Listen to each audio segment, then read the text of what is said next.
weather gods are college football fans. Cooler than when we were last here in Seattle in early September, but the unrequited fervor for college football is as robust as ever, especially since this is the battle for the Apple Cup between the Cougars and the Huskies, one of those traditional rivalries which invites a little extra of everything. Except this time of year, much of it has to be under the roof, which makes it more fun trying to raise it. Both Washington and Washington State have been big surprises in college football this season, both in the conference title chase, and the issue may hang around until the Oregon State game December 1 if the Cougars win here today. Huskies win, Oregon can claim the Fiesta Bowl spot reserved for the Pac-10 champion. Huskies are better known, perhaps, but the Cougars are 9-1. Who are these guys? Well, number 34 is David Minnick. 4 years in the Marines, leads the team in rushing. Number 17, quarterback Jason Gesser, came from Hawaii to the Palouse, where it snows every winter. Top passer in the conference.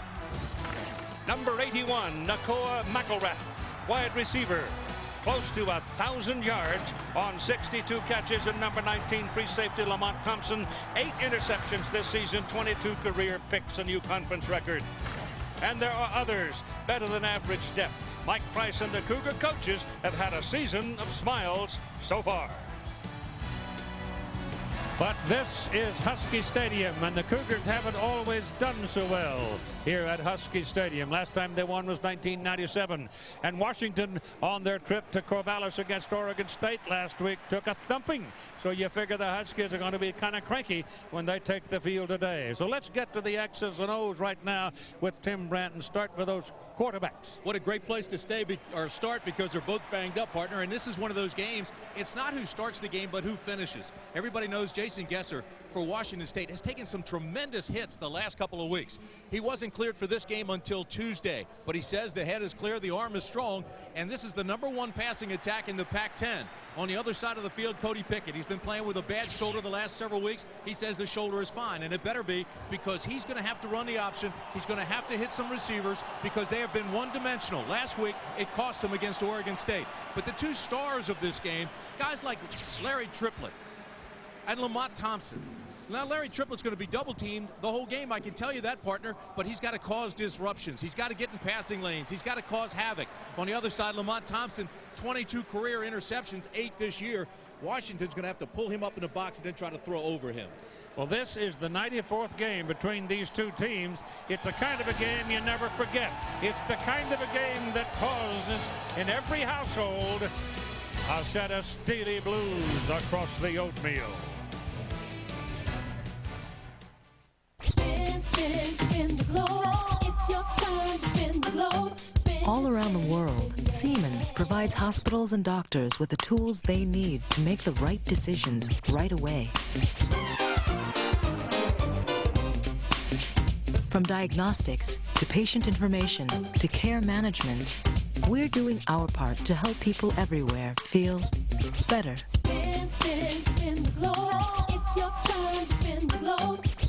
You know, we at ESPN were always complaining about how there weren't any good places for sports fans to eat. Look, it's a hairnet, it's the law, all right? So we opened ESPN Zone. Non-stop sports coverage. Tons of cool games. Miss. Nice. And really terrific food. He got it. She got it. They got it. But really, ESPN Zone's a place where everybody, even grandma, can let loose. Booyah! Have fun. Like a lot of organizations, ESPN was having trouble with their carpet. So they had me install a more natural surface. This grass we install is the best. It's a good Bermuda. No hot water on that, okay? Yeah, that'll set the sting. It lays down very, very pretty. Still to come on SportsCenter the rest of the night in the NBA. Wherever you are, I mean, there's nothing more beautiful than grass.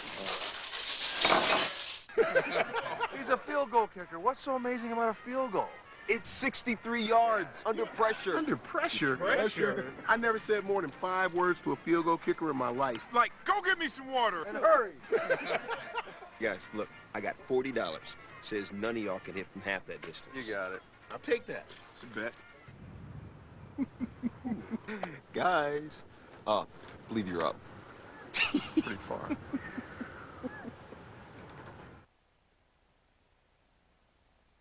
There are a lot of catchers in this game today. Washington State offers Nakoa McElrath and Mike Bush, each with 8 touchdowns. And Jerome Riley shows up. He chips in last week with 6 big catches. The Washington Huskies counter with spectacular freshman Reggie Williams already setting school records. Raw speed from Paul Arnold. And the big tight end Jeremy Stevens coming off a broken foot. And steady Todd Elstrom. 113 catches for the Huskies in that group. And guys like that are going to have a great day to romp. The temperature is going to be in the middle 50s. The sun is out bright and clear. It's a gorgeous autumn day. The field conditions are just right. And everything seems to be in perfect place for this Apple Cup contest. Here is more now on what happens to these two teams, maybe down the road, from Todd Harris. Thank you, Teeth. Well, the Washington State Cougars are certainly the surprise of the Pac-10. In preseason media polls, they were picked to finish dead last. And here they are fighting for a share of the Pac-10 title and a possible BCS berth. The scenarios, they're pretty simple. Only 2 teams from the Pac-10 can get a BCS shot. The Oregon Ducks are in the BCS if Washington beats Washington State, or the Ducks beat Oregon State on December 1st. Washington State is in the BCS if they can beat the Huskies today and the Ducks fall to Oregon State in the Civil War. But all coaches involved will tell you all they are concerned with right now is just winning out. Keith. And if Washington State and Oregon both win out, then Oregon will go to the Fiesta Bowl, and who knows? Somebody might invite the Cougars to come and bring the big purse. Here come the Cougars into the stadium.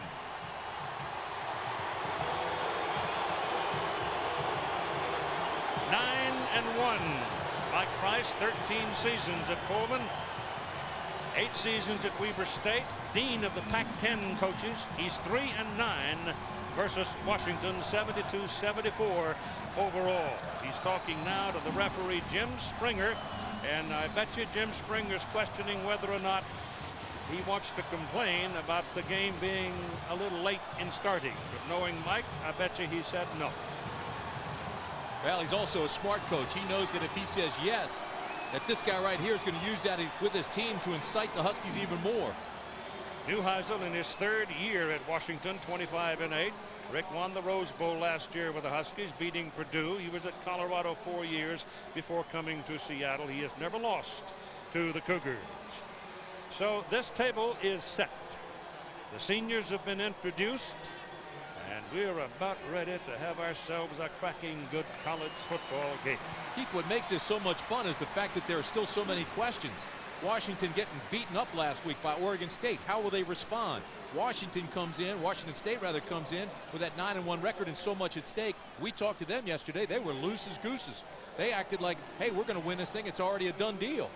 Larry Triplett, who could have gone pro if he'd wanted to. No, he came back for his senior year.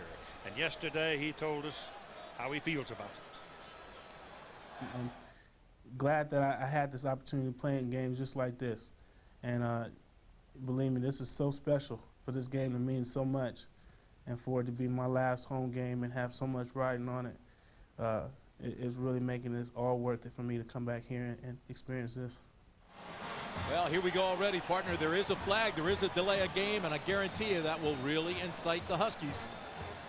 Well, it might look to me like Mike Price shook his head when he went away. And I'm not sure whether or not he had the option or what, but well, look at Rick. Mark it off. Look at Rick Neuheisel. He wanted to introduce his seniors. It took a little extra time.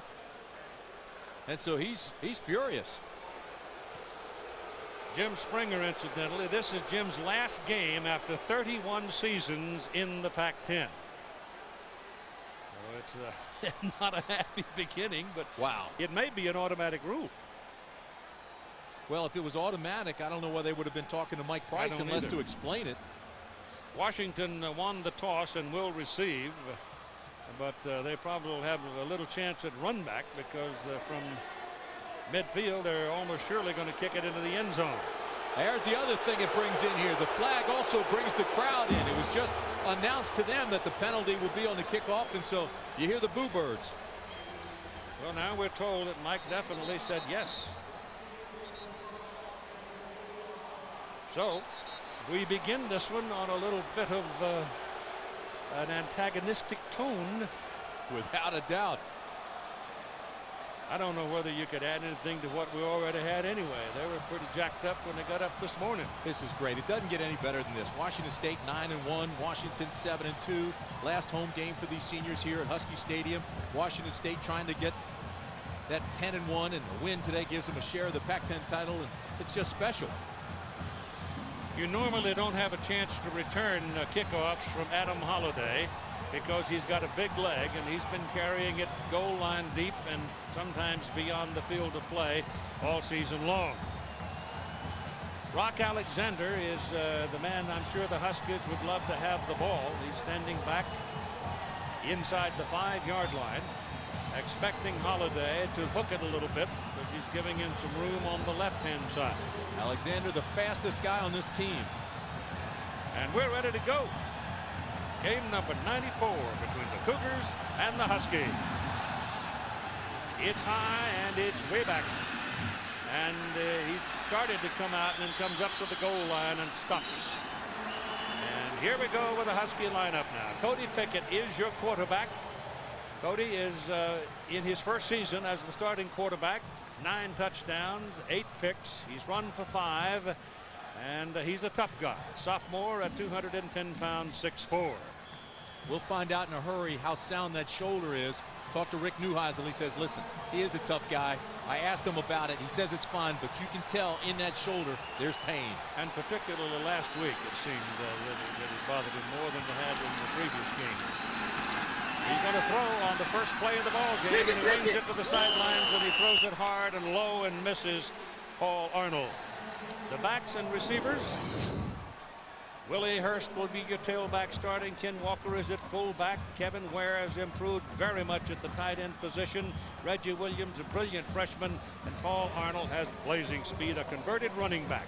The offensive front, good people, anchored by the senior Kyle Benn from Edmonds. He's the old-timer up there and a very good one. 2nd down and 10 for Washington. Cougars bouncing around on defense. They hand the ball to Willie Hurst, and Hurst is whacked at the line of scrimmage. Here's the Cougar defense now, and it's better than a lot of people know. The 4 men up front, the 2 big guys in the middle, Tupai and Ryan Long. Very good. Chavis to Upo outside. Price, Nawe, and Ranald Smith. Smith's missed some games because of injuries, and when he's healthy, he's a load as well. The secondary, outstanding. Trufant, Newman, Thompson, and David Thompson with the 22 career picks for a conference record. Here comes 3rd down and 9. Pickett rolls to buy time, wants to throw, lets it go, and he missed him. Pass intended for Reggie Williams. He threw it too wide. And it's 3 and out for the Huskies in the opening possession. Well, they knew what to expect, too. They knew the pressure was coming down the bottom, so what they did is they just took Williams, landed a hitch, and a quick out. He was wide open. Boy, when you get David, the defender, 29 to fall, and you don't hit your receiver, shame on you. That was a 1st down. Derek McLaughlin, a fine punter, is in. Eric Coleman is standing back to receive it for Washington State at the 35-yard line. Cougars could get pretty good field position out of this, but McLaughlin has been known to hit some howitzers. And he gets this one away, and it bounces short, and it takes a Husky bounce, and it'll be marked in, again, good field position around the 40-yard line. The quarterback for the Washington State Cougars comes from St. Louis High School in Honolulu, Hawaii. Jason Gesser. Never seen snow till he came to Pullman, but he's turned out to be quite a warrior for Washington State. 13-7 as a starter. You see his numbers reflected there. He is a junior, and sometimes he'll take a chance to pick up the extra yard, and sometimes he gets hurt. Keith, that delay of game penalty has already paid off for Washington State. The field position is terrific here. Yes, it is. That's exactly what Mike Price probably caused him to make that decision, and we get a whistle.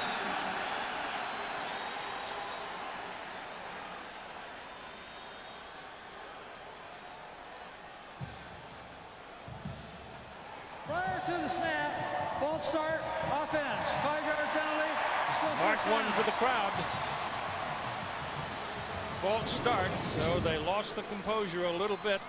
The big tailback David Mennick leads the conference in rushing. He's one of the top rushers in the conference, But the receivers are the big story for this football team.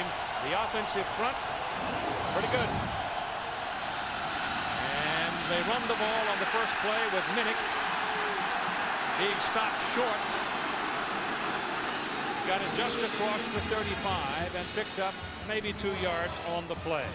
The offensive front for Washington State, and this is where they're going to have some people step up today to keep the Huskies off the neck of their quarterback. But they've improved steadily along and gotten better. So if there perhaps is a big area of improvement in the last half of the season for the Cougars, it's been along that offensive front. Keith, at the end of that last play, only 2 purple jerseys were standing. Everybody else was around the football and on the ground. Yep. Out of the shotgun, Gesser gets the ball away. The pass is caught. The tight end, Mark Baldwin, up on the sidelines, and he's going to pick the ball to about the 47, 48-yard line. The defensive front, Larry Triplett anchors that group. Roberson is a good one. Miller is improving. He's young. Now you go to the linebackers. Madavi has been the bell cow there all year. Kai Ellis is back, and he plays basically a defensive end position. The secondary, Omari Lowe, has been the star there this year. Wandemy Davis gives away about 3 inches and 20 pounds to the Cougar receivers. Ball is swung outside. The tackle is made instantly on Dave Minnick by Omari Lowe. Omari Lowe has had a star-crossed season. The Cougars are going to have to punt. On 3rd down and short, they try to throw it out on a little swing pass, and it doesn't work. It didn't work because the senior Lowe was there. McElrath, 81's the guy you normally look for, but instead he's trying to clear it out in what they call a rub-off, a flat-out pick. But Lowe fought through it and made a great play. And Alan Cox is in to punt for Washington State. Charles Frederick, dynamite receiver, and returner is waiting for it. It's a massive punt. It goes into the end zone and beyond the field of play. It is a 56-yard punt for Alan Cox on his first kick of the day. And we've got a timeout with no score.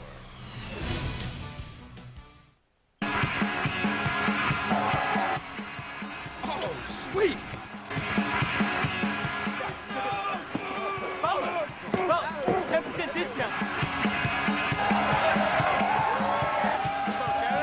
Guys, sorry, you're not the game day band. We are the game day band. And we're back. Big Ten football. College Game Day, Thursday nights at 7 on ESPN.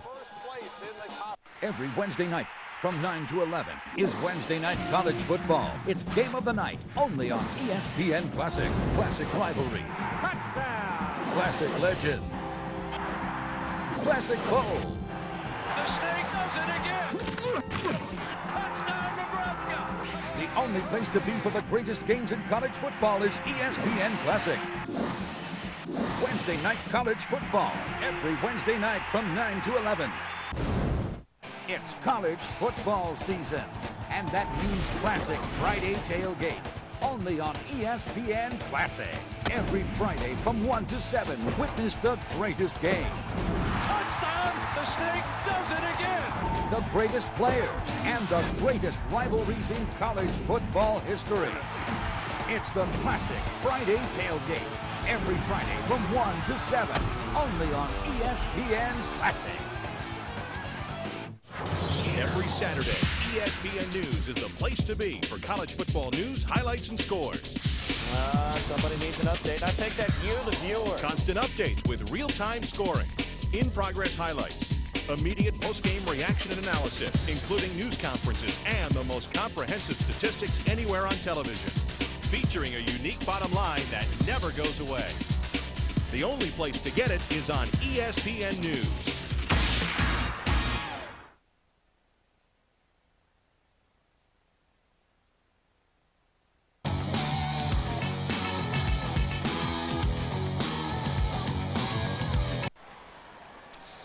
Well, now that the initial flush of adrenaline has passed, the coaches can start to coach now and get this thing going. It is Huskies ball for the second possession at the 20-yard line. Pickett stands up. He's throwing again, and he's got a man over there. It is Reggie Williams, and Williams can fly. And he's down the sidelines, and all the way to the 22-yard line.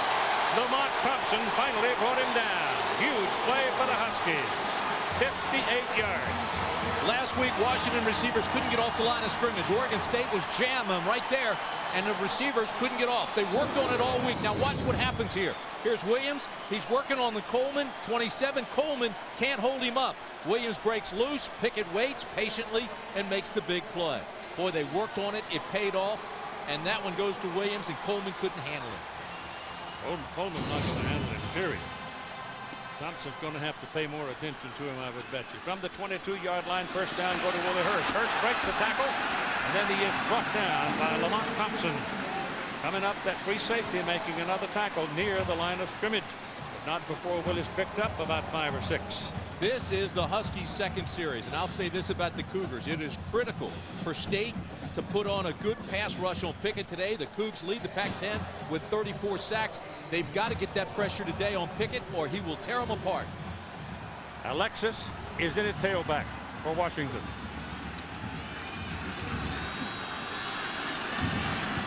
Pickett throwing. Pass is on a slant. Caught by Reddick. Just a simple slant, but it's good for a first and goal for Washington at the Washington State 8-yard line. Well, we say a simple slant, but I will tell you what Washington State does a lot of. They go man-to-man in their coverage out on the corners because they really have that kind of confidence in their secondary. He got great position that time, and Pickett is just throwing in rhythm, on time, and delivering the ball perfectly. And number 14, Jeremy Stevens, is in the lineup, the big tight end. He's had a broken foot since the Idaho game. Pickett options to the right and pitches it back. And there's good defensive pursuit on Ricks Alexis, and he'll go down for a loss on the play. Marcus Trufant came out of the secondary to make the tackle. See, Trufant gave up that slant, lost position. This time he read it perfectly. He was waiting for the option. Watch 45 come into your picture. He's got the pitch man. Never hesitates. All he does is duck his head, though. He's got to stay a little bit higher than that, but that's a terrific play. Loss is back to the 11-yard line, where it is second down and goal. Willie Hurst is back in as a single back. There's the big tight end you talked about. Pickett throws it. It's out of bounds. Incomplete forward pass. Reggie Williams, the taller man over there, but he was out of bounds long before the ball got to him. Marcus Trufant covering him, a 6-footer. Williams is 6'4" and 250. He's a load. But these battles are going to be fun to watch all day. Watch this. Bumps him off the line. Now he gets in his hip pocket, locate the ball, look back, use the sideline as another DB, and kind of funnel him in between the sideline and your body. Perfectly played by Trufant. He wins that one. It's third down and goal from the 11. Stevens back in there at tight end. They run the fullback over there. Pickett back to play. Pressure coming. Sack him. Back at the 20-yard line.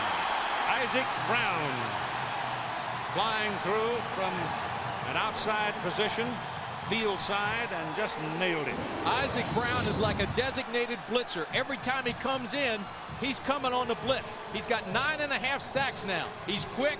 He's small. Well, I say small. He's a 6'3", 220 guy, but from that position, he is extremely fast. That's his 9th sack of the year. Here's John Anderson, place kicker in. John will try a 36-yard field goal. It's plenty of leg, but he hooked it and missed it. What a great stop by the Cougars.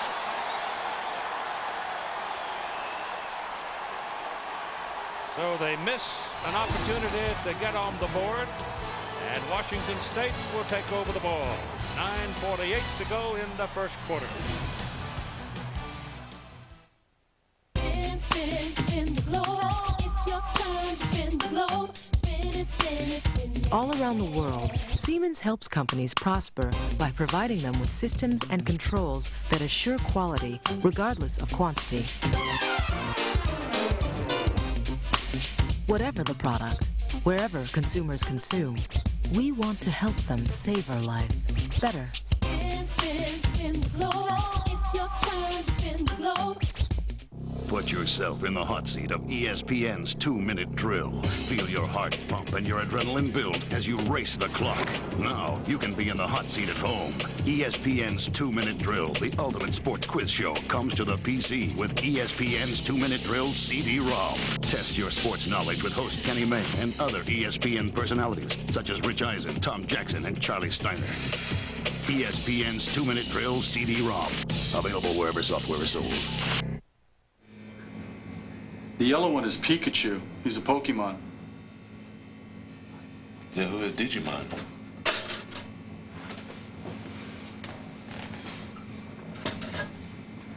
Thanks. Digimon is like a different group, wholly separate from the Pokemons. Thanks for clarifying that. Sure. Actually, Digimon means digital monsters. Monday night, the New York Giants go to Minneapolis for a rematch of last season's NFC Championship game against the Minnesota Vikings. That'll be at 6 o'clock Pacific time on ABC's Monday Night Football. John Anderson over there cranking, angry because he jerked it out of the uprights. Washington State takes over, first down. Ball is on the 20-yard line, and John Tippins is the single back. Now you got McElrath going in motion. Gesser goes straight back. Now takes off. And it's this kind of stuff that your coach just holds his breath because he won't slide. He just dives in there and gets as much as he can, and he gets it just over the 25. Well, here's what Mike Price said about Gesser and his desire to get that extra yard. He told me the other day, he says, you know, coach has been telling me since junior high, you know, to slide and get out of bounds, and I haven't done it yet. But I haven't got the baseball coach out and taught him how to slide. We got a slip and slides this last summer and had him sliding, but he's still good for that first down every time. Turns and hands the ball off to Dave Minnick, and Larry Triplett was right there and stopped him for no gain. You know, Keith, they laugh about that and they talk about his inability to slide, or at least his unwillingness to slide, but it has cost him the last 2 weeks. He was pounded against UCLA. He was hit hard last week, and he had that concussion, wasn't clear to play until Tuesday. He's going to have to slide, especially if he's going to stay in this game and finish, and they need him badly. They do. Third down and 4, and they spread the field. Out of the shotgun, the pass is away. The pass is complete. It's a first down to Mike Bush. Big Mike Bush, 6'6", makes the catch. This time Omari Lowe can't stop him and move the chains. We have no score in the ball game at Husky Stadium in Seattle on a gorgeous November day. Stadium is packed, filled with enthusiasm. Two good football teams, so if you've got nothing better to do, then hunker down with us.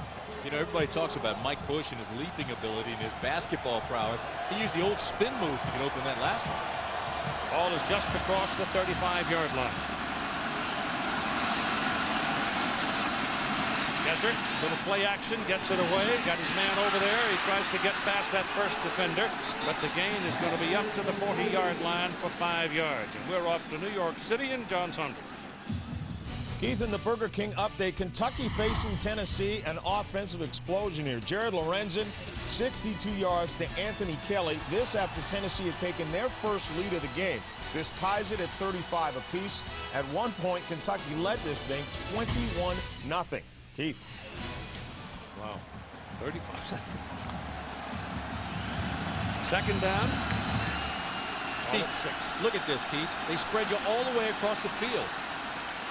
Passes away to the sidelines, caught by Baldwin, the tight end, broke the first tackle and takes it down to the Husky 35. First down, Cougars. Wandemi Davis and Ben Madavi finally got him. Baldwin was all the way on the outside. We told you they spread you sideline to sideline, and then what they do is create space. Here he is all the way outside, just runs a little hitch, and then just dodges, because once you create that space, it's a lot of one-on-one tackling because you eliminate the pursuit. Yeah, Greg Carruthers had him in his sights but missed him.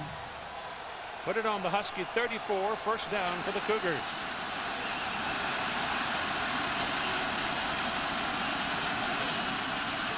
Ball is handed away to Tippins, And Tippins pounds for a first down. Picked up 11 yards on the play down to the 23-yard line before Kai Ellis breaks the tackle for Washington. All right, you spread the field sideline to sideline, and you throw the pass out to Crothers. Now, all of a sudden, you've got the defense on its heels. So you come back real quick, you pull the guard and tackle, you let them lead it up. Here comes Tippins. That's well played.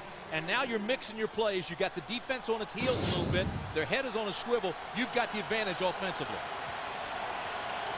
And Gesser's back in the shotgun. Passes away, completed. It goes to Jerome Riley. And Jerome Riley, who came out of junior college, he caught 6 balls last week for 158 yards. Now you got a penalty flag. It's going to be thrown on Kai Ellis. That'll go against the Huskies.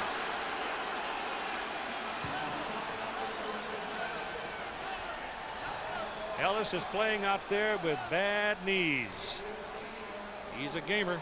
Well, you have the running back. Tippins continues to run hard. You have the guy locked up, Ellis, who's going to take him to the ground when the whistle blows, and neither guy stops. Dead ball foul. Yeah, because the whistle blew, and he still held on to him, and then eventually body slammed him. Here comes pressure. Madabi comes 41. They bring Lowe on the outside. Now watch the end of this play. All right, here's number 90, Ellis. He's got him wrapped up. Right now, the whistle blows. He continues to go. Now watch the body slam right here. Boom! That's the takedown, and that's the flag. Yep.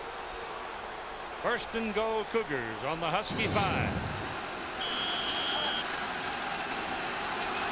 Jason Gesser, 6 for 6, 60 yards. He's red hot.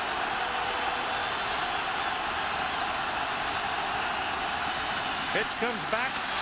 Minnick runs over one and will get down to about the 3-yard line. He went right through Wandimid Davis, who's only 170 pounds. Minnick, on the other hand, is at 220. Yeah, I'm going to tell you something, though. Davis may only be 170 pounds, and he gets run over here, but he does his job. He comes up right here. That causes him to slow up. The pursuit comes. That's a great effort by Davis. He picked up 2 yards. It is second down and goal from the 3. Back to Minnick. Fighting and gets a yard down to the 2. And it's going to be third down. Real estate gets very pricey down here.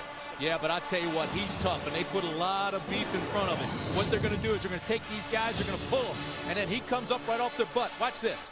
Get him out, get him in front, bring the big guy, 221 pounds, but the defense is there, and it's taking 1, 2, 3, 5 guys to stop him. Ball is just short of the 1-yard line. Do they throw here? Gesser goes back under center. Nope, give it a minute, and they stop him.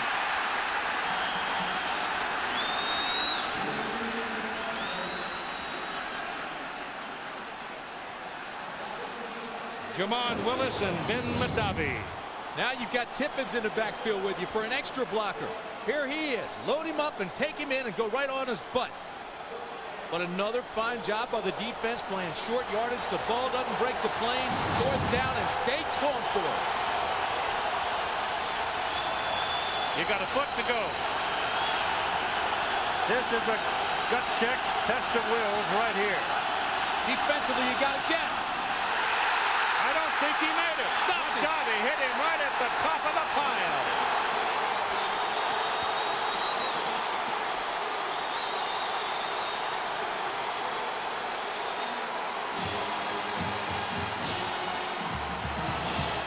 Goal line defense, defensive line has to submarine and cause a clog. Linebackers got to gas and go over the top to meet him. Watch 41 meet him at the top. He doesn't get there. Great play by the defense of Washington.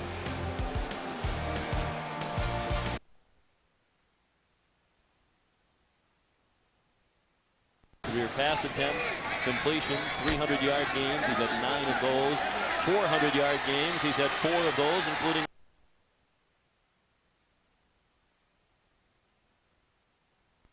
Yeah, that's not going to be.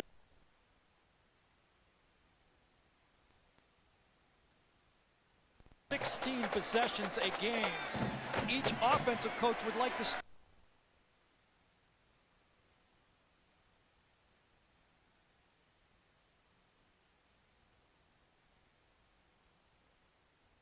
short side of the field. You know, ordinarily.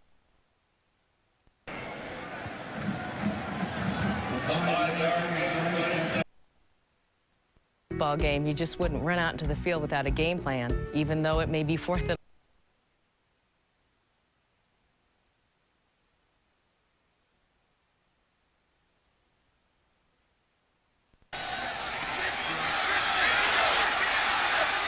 down to 1 second on the play clock, and again they didn't get it off.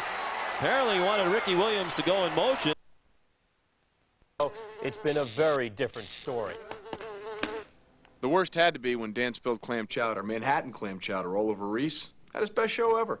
Of course, that got old for Reese really quickly. Yeah. He's in makeup. Okay.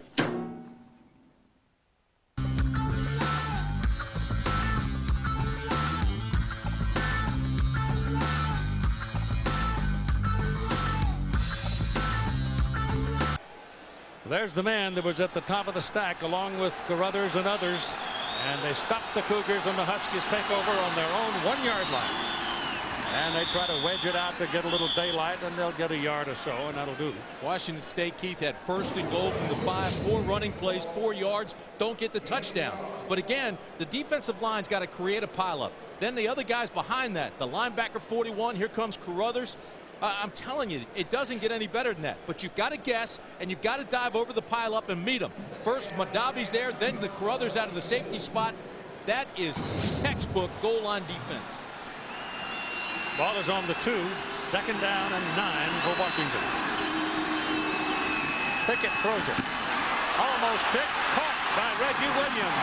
It was almost intercepted, but Williams, with great concentration, just swallowed it and picks up a big 1st down for the Huskies. KJ, you are so right. This is a dangerous play, and it is almost picked off. He guesses, he breaks, he reads, and David misses it.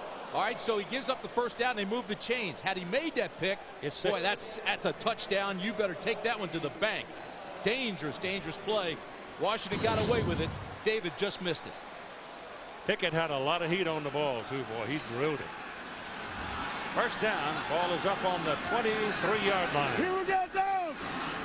Pickett throw it again. Throws quickly, throws hard, pass caught by Jeremy Stevens, the tight end. And Ronald Smith, linebacker, covering him on the play, made the tackle. On Friday, ABC Sports Thanksgiving Feast, presented by Siemens, kicks off at 9 o'clock in the morning Pacific time, Texas and Texas A&M. Then at 12:30 Pacific time, a trip to the Big 12 championship on the line when Nebraska goes to Boulder to play Colorado. 2nd down and 5 for the Huskies. Blitz coming. Pass is caught by Williams. Reggie Williams is tearing him up, and Cody Pickett is on target. He wasn't on target in the first possession, but since then he has been. I tell you what else he's doing well. He's reading the defense. He checked him out of this. He saw the blitz. So right here he's changing the play. He knows he's got man coverage out to the left. Here comes the blitz, 3-step drop on time, and he knows I'll take Williams against David one-on-one on this play. He's got 3 catches for 91 yards, does Reggie Williams. Pickett hands it off to Rich Alexis, and the big back rumbles along for a good 9 yards before they roll him up. Momentum right now is wearing purple shirt. After the goal line stand, they were sky high. And Reggie Williams, the wide receiver, has to go out of the ball game because he just had his hardest hit of this game, and it was from his own guy. It was from Alexis, who's 225 pounds. Alexis ran into him and went hat to hat. 2nd down and 2. Maybe a play to go deep. No. Cougars jump. That'll give Washington a 1st down. ABC Sports presentation of college football brought to you by Chevy Trucks, the most dependable, longest lasting trucks on the road. Budweiser, with a crisp, clean, refreshing taste you'll find in no other beer. America's Dairy Farmers, the power of cheese. And Circuit City, we know how you feel, that's why we're here. Circuit City, we're with you. Keith, Washington State now giving up a lot of yardage. Remember, this drive started on Washington's own 1. But this is a very opportunistic defense. They've made their season with turnovers, forcing turnovers and turning them into points. And that's exactly what the Cougars need right now. Well, that first play, that first pass was a matter of perhaps luck. Could have gone the other way. This is Alexis dancing around, going for 5 yards over the left side, and Jason Bond. Washington wants to go that way, don't they? They're sure running do. against the Cougars' defensive right side. They have been left-handed all day, and it's something I'm sure they picked up in film and tape, breaking down and putting a game plan in. I'm anxious to see Jeremy Stevens. Been very, very quiet. You know, he's coming back from an injury. They threw him that one pass on his drive. He gets a little tender, apparently, after he's played on it for a while. He's done that in practice. Pick it back, lets it go down the sidelines, and it is incomplete. There's a penalty flag on the play. That might be an offense. Yeah, that's what I'm leaning toward, because definitely the hands came out from Reggie Williams on the push before he jumped. Yep. Where he gets Jason David. They're picking on him. Yeah, you made the point. David's 5'9" and Williams is 6'4". Huh? Defensive. It's defensive. I think Reggie got away with one. Let's take another look and we'll find out. Here's 1-on-1. It's man coverage. There's the hit off the line. That's legal. Now here's another one. That's not legal. But here's the push to go up before it. They were pushing and shoving both ways. I like that. That's good aggressive football.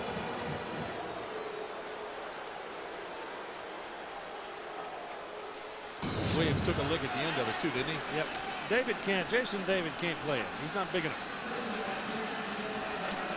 Well, let's see what happens on this side with Trufant, who's a little bit taller. Here's the matchup. Ball is around the 27-yard line. Pickett back, pumps it once, gets it up. They caught it. He's on the 1-yard line. Reggie Williams. Well, we showed you the matchup before the snap. They went to a little taller defensive back, and he still couldn't stop him. That's a heck of a catch. That's his 7th play of 30 or more yards this year. Stop and go, anybody's ball here. That's pretty good coverage right there, folks. It doesn't get much better than that. But Williams adjusted. Earlier this year, I called him Baryshnikov in cleats. He adjusts and has better body control than most receivers in this country. And the Huskies right now with a chance to take the lead. 1st and goal at the Cougar 1. Alexis. He's in there. Touchdown.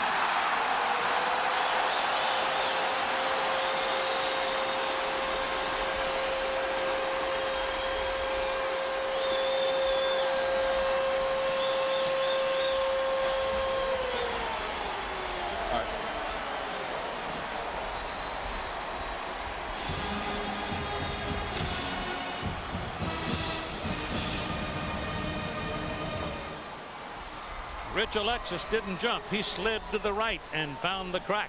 8 plays, 99 yards. Reggie Williams was the big gun in the drive. The kick by Anderson. Penalty flag is thrown, and the kick is good. Eric Coleman, I think, came in and popped John Anderson after the kick was away. Yep. Roughing the kicker. You know, partner, that touchdown was a strange-looking play. Took a long time to develop. It looked like they weren't sure of the call. What they're going to do is they're going to pull, they're going to get this back in here to block, and they're going to try to follow him. But it takes Alexis a long time to get in there. Look, read, kind of stumbles and trips, but that allows the hole to open, and he gets in for the touchdown. But it took a long time to develop. I believe he was supposed to make that a little bit tighter cut. Next Saturday, ABC Sports Thanksgiving Feast. This is Saturday now, presented by Siemens. Brings you a collision of 2 Big Ten teams, Ohio State and the Michigan Wolverines. That's all you need to know. Just turn it on. That's at 10 o'clock in the morning Pacific time here on ABC. How many of those things have I gone through over the years? That's always a great one. Well, the Cougar sideline now a little bit somber after having had the ball 1st and goal at the Washington 5 and failing to score because the offensive front couldn't knock Washington out of the way.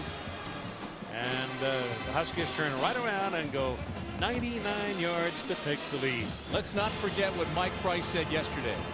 This is a fast-starting Cougar team, and he really believed coming into Husky Stadium his team needed early success. They had to strike early, and so far it's been Washington. And so they find themselves down 7. They know how much pressure is going to be on them now to come back with everything at stake. Jason David and Curtis Nettles will be the deep people for Washington State, and Jim Skursky is going to kick it off for the Huskies. After the penalty, the ball is kicked from midfield and is popped straight up in the air, and a fair catch is called by Washington State, and the ball is going to be possessed at about the 17-yard line. Jerry Thielbar, a tight end, called the fair catch. A moment now with John Saunders. Keith, as you know, a week ago, Miami did not score an offensive touchdown and barely pulled it out against Boston College. Ken Dorsey was picked off 4 times in that game. Here a touchdown pass, 22 yards to Andre Johnson, and a 10-0 Miami lead. Meanwhile, Tennessee has pulled ahead of Kentucky 38-35, trying to run out the clock and pull off a victory. Keith. Well, that would have been some upset if the Cats had gotten the ball. 17-yard line, first down, Washington State. Gesser hands the ball away, and David Minnick. Huskies are out-quicking him. They're getting to where he wants to go before he gets to where he wants to go. You're right. You're right. And there's so much emotion right now for the Huskies, and everybody knows they were whipped last week, and they've got to come back with a vengeance this week. But right now for Washington State, I think it's critical that they take this punch in the nose, they withstand it, and then they get in this ball game. Minnick has carried the ball 7 times for 8 yards, and the first quarter is over. So we've played a quarter here in Seattle, Washington, and the Huskies, the home team, are leading the Washington State Cougars 7-0.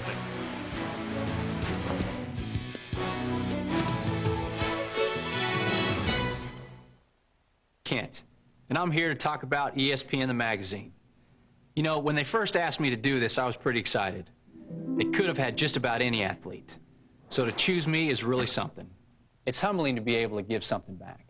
So all you young players out there, listen up. ESPN magazine is only $1 an issue. They'll even throw in a free fleece. That's right, Jeff. When you call 1-800-504-6644, you'll get 26 issues for just $1 an issue. So call 1-800-504-6644. Thanks for listening to me. Spin, spin, spin the globe. It's your turn to spin the globe. All around the world, Siemens is energizing the cities and towns we live in. We engineer new ways to efficiently generate, distribute, and use power. And by providing energy to people everywhere, we're giving them the power to live better. Spin, spin, spin the globe. It's your turn to spin the globe.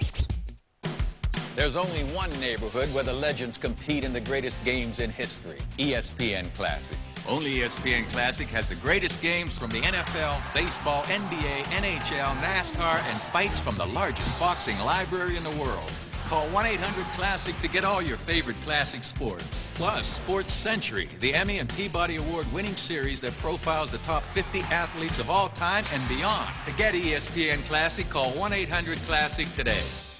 Look at me, I'm a footballer. I feel so free inside.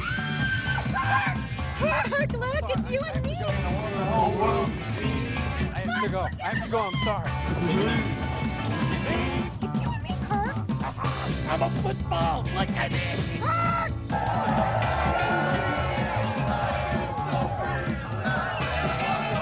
And we're back. College Game Day, presented by Discover Card. Saturday mornings at 10:30 on ESPN. 7-0 Washington leading Washington State. Cougars have the ball, 2nd down and 9 on their own 18-yard line as we start the second quarter of play.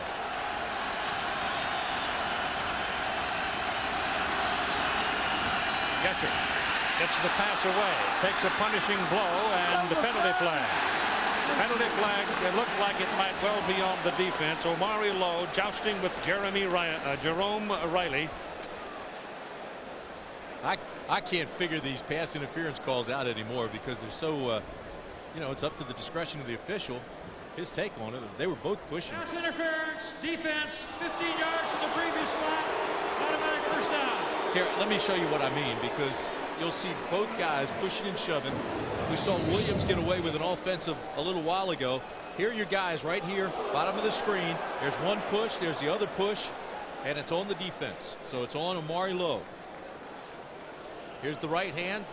Yeah. Then Riley kind of pushes him away. Gesser took a lick too, Timmy. He really got whopped here. Yeah, and this has really been common the last several weeks.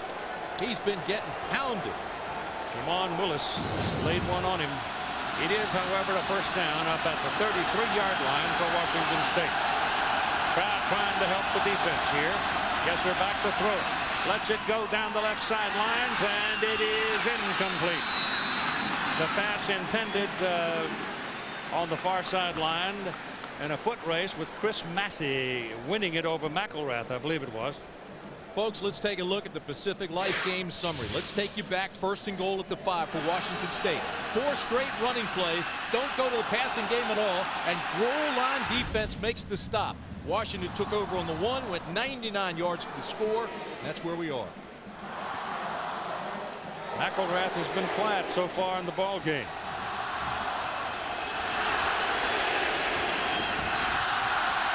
Here comes around the corner with Curtis Nettles. Nettles is on the sidelines and tackled at midfield for a first down before Greg Carruthers finally tracks him down. There's a lot of speed at these wide-out positions, and they've got a lot of people that can run and play that position. That time you heard a new name. Greatest thing about a reverse, I'm going to ask you to stop it. Here's your reverse guy up top. Look at all the defenders go the other way. They just keep right on rolling. And if you over pursue, and that's what Mike Price thought the Washington defense was doing, then they're going to run a reverse on you. They're going to try to let you run yourself right out of a play and come the other way. Just across midfield, first down for the Cougars. They go back to the ground game, and it goes to the right side, and there's not a whole lot there again for a minute. They're really eyeballing him, and they feel they've got the quickness to get to him and keep him from getting started. Ben Madavi made the tackle. Madavi is so banged up. He's been banged up most of the season. Adhesive tape is holding him together. He's had shoulders. He's had ankles. He's playing today. He's playing with pain, but boy, is he playing. Ball is down on the 45-yard line for a gain of 4. It'll be 2nd down and 6. 7-0 Huskies. 2nd quarter. Gesser gives it back to Minnick again, and he hangs in there for a couple of more yards. And it's going to bring up a 3rd down at about 4.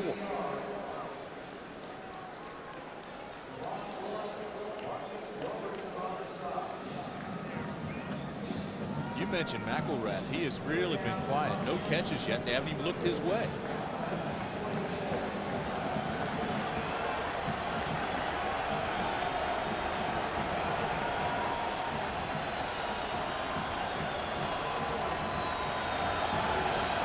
Third, and they're calling it 5. And Jason Gesser calls timeout.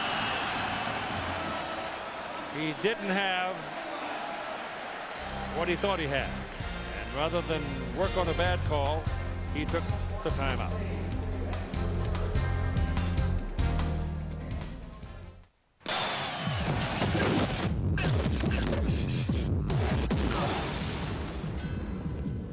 I can still feel his hooks in my ribs and taste the leather from his uppercuts. So why should I get out of the corner? Because I'd gladly take another 3 minutes of pain for a shot at a title. Wouldn't you? Friday Night Fights on ESPN2.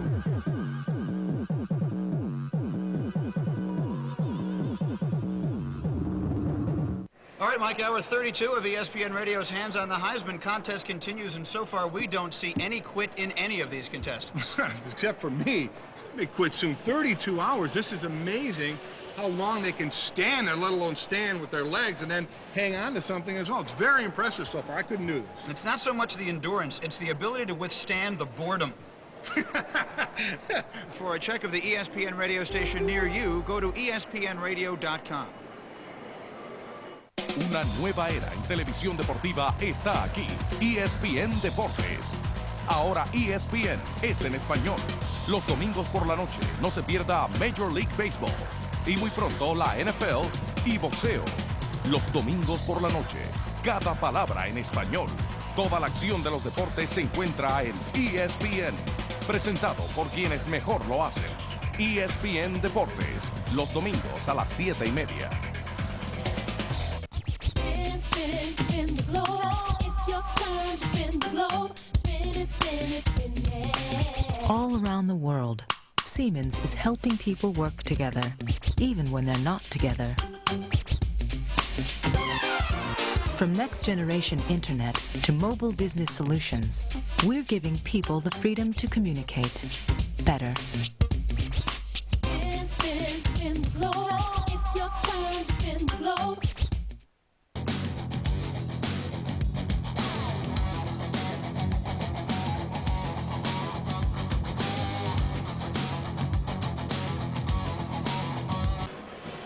Washington State has 3rd and 5. The Cougars lead the Pac-10 in third down conversions. The Huskies are last in third down defense. And folks, look at this. They really struggled last week on third downs. Cougars have spread the field, sideline to sideline. Gesser swings it out, and a great defensive play is made by Jamon Willis. He went with that man in motion, and sure enough, he got the ball, and Willis made the tackle, and it's 4th down for the Cougars. Well, they hammered this home this week. They were embarrassed last week. Here's your tackler right here. Watch him run to the football. His key is in the backfield. As soon as he releases that way, the linebacker goes that way. Willis shadows him, follows him, takes him, breaks down and grabs cloth and makes the tackle. They were hearing about this all week on third down, and they came up on that one and made the play. Alan Cox is in the punt. Willie Hurst is waiting for it. Ball hanging high, and he's going to let it go, and it takes a bounce for the Cougars and trickles out of bounds inside the 15-yard line. ABC Sports presentation of college football is brought to you by Chrysler. Drive equals love. Mutual of Omaha, providing insurance and financial services. And Dr. Pepper and your local Dr. Pepper bottler. Be you, nothing's better, Dr. Pepper. Once again, the Huskies start with difficult field position back on their 14-yard line. Rich Alexis is the tailback. Cody Pickett rides with the fullback and gives it to the fullback, Ken Walker. And Walker's got 2. Story of this offense, though, for Washington today has been this guy right here, Reggie Williams, the 6'4", true freshman. 3 receptions, 59 yards on the last drive. Plus, he forced that defensive pass interference. He has been unable, or State has been unable to stop him. They're trying to bump him off the line, and they can't do it. It's been a mismatch all day. Elstrom is yet to see the ball, and Todd comes to the bottom of the picture now as a wideout. Reggie Williams is up at the top of the picture. And Pickett, showing pass, gives it to Alexis, bounces off the first man, and coming across to make the tackle is Fred Chavis for Washington State, defensive end.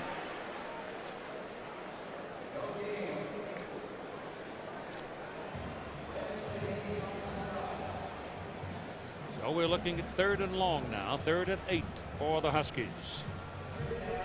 Jason Gesser's on the phone. Hello, Mom. Send the ticket.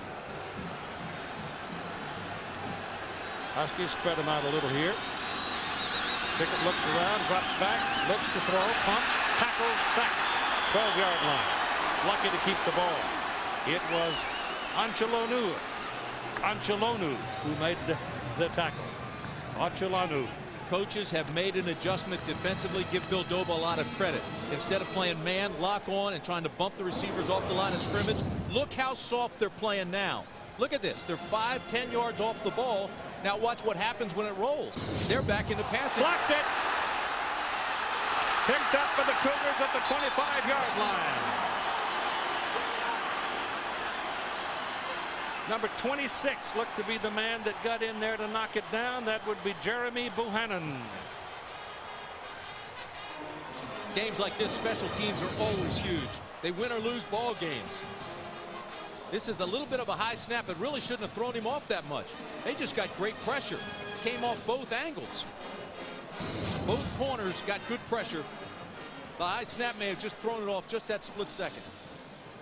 So the Cougars make a break for themselves now. Let's see if they can cash it in. Remember, they were turned away on a 1st and goal at the Husky 5 back in the first quarter. We're now at 10:15 to go in the second quarter. Washington leading 7-0.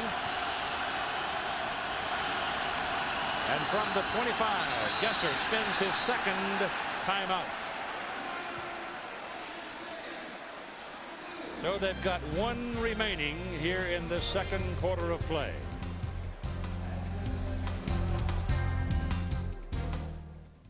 The games will come to an end this weekend, but that doesn't mean you have to leave the worldwide leader in sports at home. Because the news, interviews, and analysis from your favorite ESPN personalities continues all day, every day, on over 600 radio stations nationwide. Check your local listings to find the ESPN radio station near you. ESPN Radio. Take it with you. Well, the Sports Center is live 4 times a day, but that doesn't mean the other 7 broadcasts are straight repeats. Well, here, look. In this live show, Brian Kenny has his pen in his right hand, but in the rebroadcast, I put the pen in his different hand. And here, then, Linda Cohn is presenting with John Anderson, but in the rebroadcast, I've replaced John with El Macho Borracho, the winningest cockfighter in all of Mexico. It's all about keeping it fresh. That's what I do.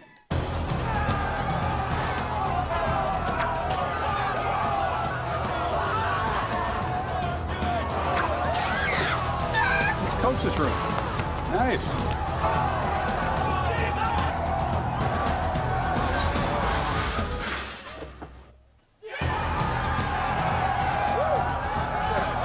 And we're back. College Game Day, presented by Discover Card. Saturday mornings at 10:30 on ESPN. Here's the guy that blocked the punt, Jeremy Bohannon. I'll show you exactly what happened. This guy right here's got a double team. So you want to take the inside guy, not the outside guy, because he has closer to go. But he takes the outside block. Here comes Bohannon. He takes the inside lane, lays out. That is well done. Boy, they overloaded that right side. They double teamed the blocker on the right, on the corner. The inside man came free. Cougars are down to 1 timeout remaining in the first half now, and they come back to the line of scrimmage. First down at the Washington 25-yard line. Minnick is the single back. Gesser keeps it. Pressure coming. Got to hurry.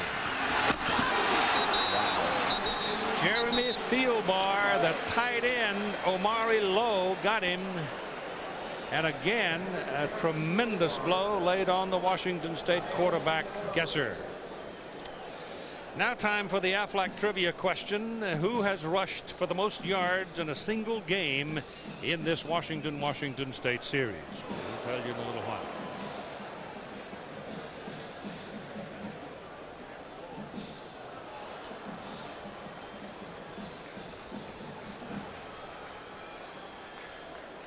Somebody's Thielbar is down on the field. He was hit high and low. He was walking toward the sidelines and just all of a sudden, very quietly and gently, laid down. So Thielbar from Sandpoint, Idaho, as the medical staff hurries to him. It was a crunching tackle. Watch how he's hit high and low, and Omari Lowe just went right there under his chin for the knockout punch. Wow, that's tough to take. The penalty was defensive holding against Washington, and the Cougars will have the ball 1st and 10. That's a 10-yard penalty, as you know, but we're more concerned at the moment with Thielbar, as he's now beginning to sit up a little bit. And now he stands up and looks to be all right. Let's certainly hope so.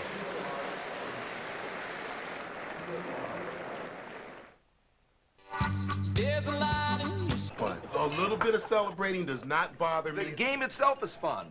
These are great athletes playing the game of football. That's a celebration. That's fun. That's because you ain't got no rhythm, man. It's about individuality, Chris. It's called professional football. Act like a professional. Stop talking about professional and organized and disciplined. They're kids. Let the kids have some fun. I'll show you some fun. Oh, no, he didn't. No, he didn't. Barkley for three! 27-year-old Steffi Graf, Wimbledon champion. The Super Bowl most valuable player is Troy Aikman. 1 second on the clock.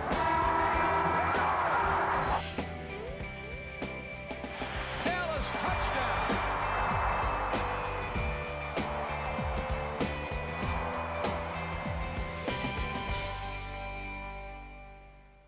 Can happen to the best of us. This time it happened to Rich. Keep in touch. He ended up getting sent down. And now for sports. Thank you, Courtney.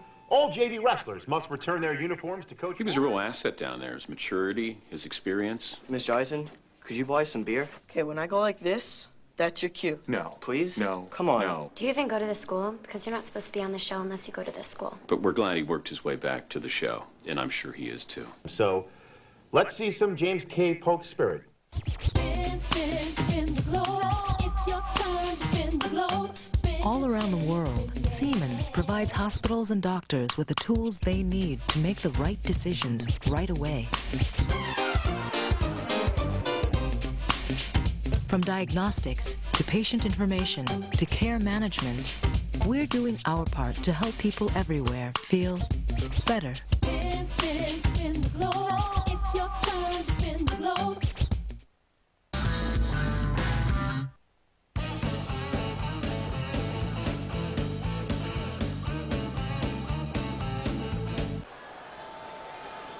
It's the Cougars' ball. First down at the Washington 15-yard line after the holding call. And a long time there for Thielbar, who seems to be all right on the sideline. Gesser out of the shotgun. Having spread him out, gets his pass away to the end zone. No! Touchdown. Wow, that was some catch by Mike Bush. He beat Wandemi Davis. They picked on the little guy, and Bush is a 6'6" basketball player and very strong. Davis is 5'11", 170.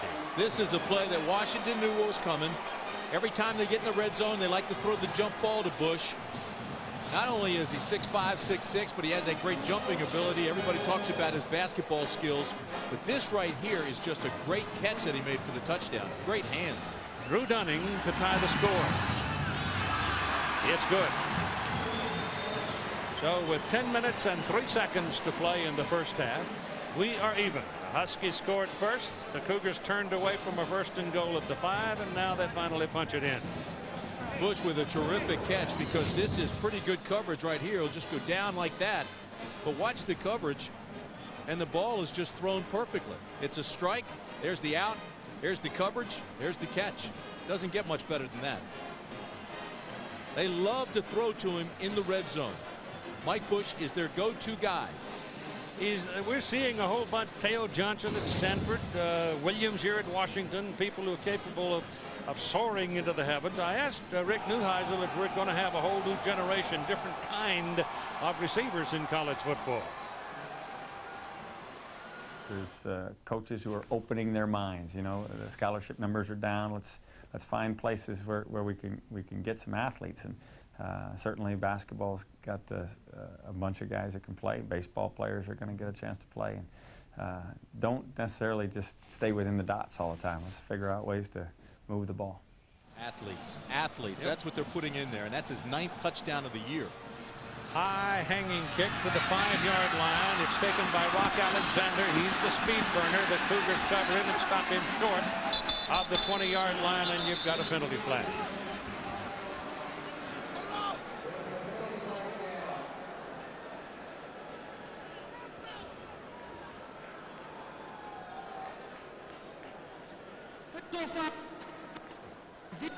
Face mask call against Washington State. That's expensive.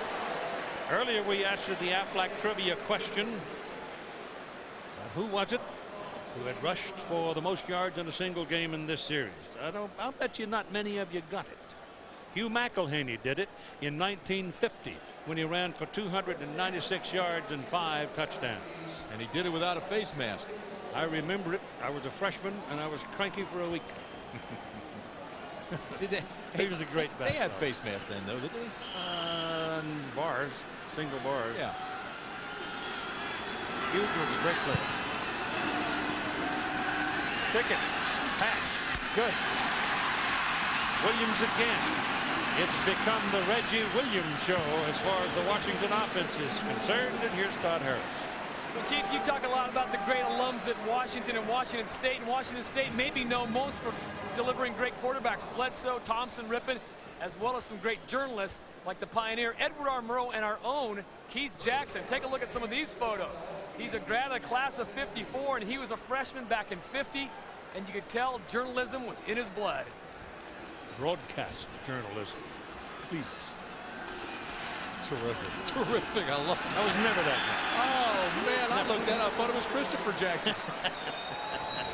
That's great. Ty Tupai in there to make the tackle, and Willie Hurst took the brunt of the abuse. Willie taken down at the 47-yard line. Man, I'm telling you, that is as good as it gets. I love the crew cut, the ladies all around you. That is fantastic. There's only one. Isn't that the truth?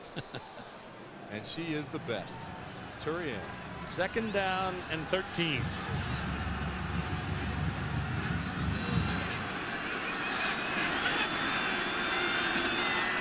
Pickett on an option. Nope. Whoa. The trailer really took a whack at him. That was Randall Smith, number 30. Cody, get up and look at that right arm. You wonder about it because you know it hurts. I don't care how tough you are. When you have a grade 3 separation, you got to feel it. Just watch the end of this. It goes down right on it, too. On that shoulder. He is such a tough kid, poker-faced, hard-nosed cowboy. He wouldn't tell you if he couldn't move the arm. It's 3rd down and 13 now for the Huskies. Where's Rich? Yep. Got to find him. Pickett's pass is intercepted down at the 41-yard line by the Cougars. Billy Newman. First time we've called Newman's name, and you talk about hard-nosed guys. He is one of them. Yeah, he's a warrior. He's the captain of this defense. That's his 4th interception. But this is a pass that shouldn't have been thrown by Cody Pickett. And I'm not sure that hit didn't do something to him because he rolls this way. Just watch his head as this rolls. You watch the quarterback. He's looking there the whole time and then throws awkwardly. Watch how he throws it, releases almost sidearm. Leads the safety, Newman, right to the ball. And he makes his 4th interception of the year. Yeah, you know, he never did get that hand up, did he? Elbow hanging the whole time on that side. They go to Minnick, and he is punished at the line of scrimmage by Larry Triplett. I mean, he just had him in the crosshairs. Let me tell you something about this Washington State running game. The leading ball carrier right now is Nettles with 18 yards. In the ball game now for the Cougars is Matt Kegel at quarterback. He has a series in the 2nd quarter in every game. That's the warm-up series in case he's needed. He's a big guy from Havre, Montana, 6'5" and 230 pounds. It's actually, I think, a pretty good idea to have your other guy in there to get some snaps and get the feel of the combat, and penalty flags have stopped it. Well, they've done it a lot, Keith. A lot of times in that 2nd quarter, they bring Kegel in and they give him those snaps, and he's been very, very successful when he comes in. New quarterback, new sound. Offensive lineman flinched on it, and it's an illegal procedure. False start. Washington State penalties. 6 for 60 yards. There are the numbers on Matt Kegel. 1 and 1 in the touchdown and pick department. He's also generated some field goals. He can run. Big guy. That's Tippins in motion. There he goes up the middle on the quarterback draw, and he got tripped up. He got tangled up with his own man. Trippett will get credit for the tackle, but he got tangled up. Otherwise, he'd have picked up 7 or 8, maybe even 10 yards. Well, the Chrysler Drive summary tells you a pretty good story in Washington State's last 4 possessions. Had the punt, lost it on downs, had the punt. Then, of course, the touchdown, and that was set up by the blocked punt. So special teams have played a pretty big role for the Cougars. It's 3rd and 12 now for Washington State. Pressure coming up the middle. Gesser misses on the pass. He got it away and had a man, but he couldn't get it to him. He gets it to him, he's got a big gain. Markeith Cooper came right up the slot untouched. Pickett putting on his hat and coming back. He's a tough kid. Both these quarterbacks are very, very tough. They have really been battered this year. Continue to play. Alan Cox to punt, and Charles Frederick, dangerous, is waiting down at the 20-yard line. Not a very good kick, but it takes a Cougar bounce and goes bounding inside the 20, inside the 15, and finally stops at the 12-yard line. Turns out to be a heck of a punt. Wasn't pretty. Next Saturday, ABC Sports Thanksgiving Feast presented by Siemens will feature 2 games at 5 Pacific. Washington will be in Miami, and some of you can watch the Fighting Irish of Notre Dame at Stanford.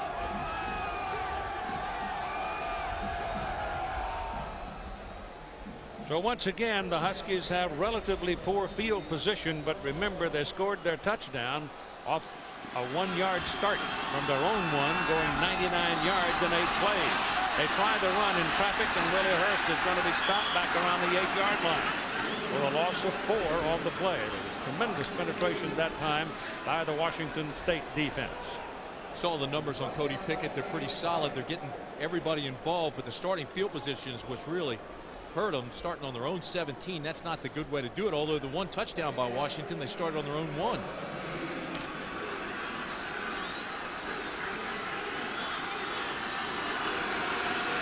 Where's Reggie Williams? 2nd down and 13. He's on the far side, top of your picture. You better know where he is. There's the pump, there's the pass, and it is incomplete, and there's a penalty flag. Oh, he was held from the get-go. Yep. Trufant had him by the coattail from the very beginning. And I will say this. Defensive players know that when they're beaten, it's better to take the 15-yard penalty than it is to give up the touchdown. The pump sold him. He had to hold him, and that was the flag. Now watch. Here comes the pump. There's the hold, and then the flag. You know, if you don't hold him, he's gone for the touchdown. So it's better to give up the 15 yards. Smart play by Trufant because he was beaten when he bit on the little pump fake. They're playing on the field turf here. It's that artificial surface. Both these schools have it. Washington State put it in last summer too. Cougars paid for theirs. Huskies got theirs from Paul Allen. So the Seahawks could play here while their new stadium is being built. On 1st down and 10, they give the ball to Willie Hurst. And you can hear it all the way up here. I mean, these guys are knocking the dickens out of each other. Reynolds Smith and Tupai were the people. Just watch the collision, but we want you to listen to it. Real speed.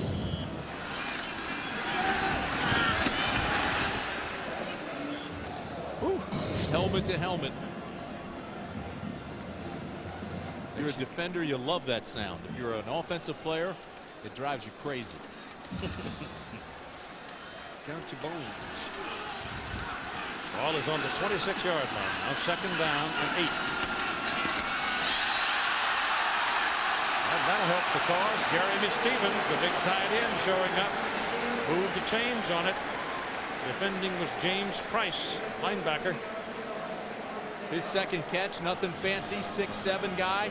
Just let him run straight down and hit him quickly. Here he is right here, and he's going to go right there. They're going to hit him in dead stride. 3 steps, boom, pop, 1st down, move the chains. Now let that big guy work, 255 pounds, drag him along. Put a tackler on his back and, oh, man. Well, let's call it the 40-yard line. 1st down. Pickett, again, that little quick drop, quick to get it away, and the pass is incomplete, intended for Paul Arnold.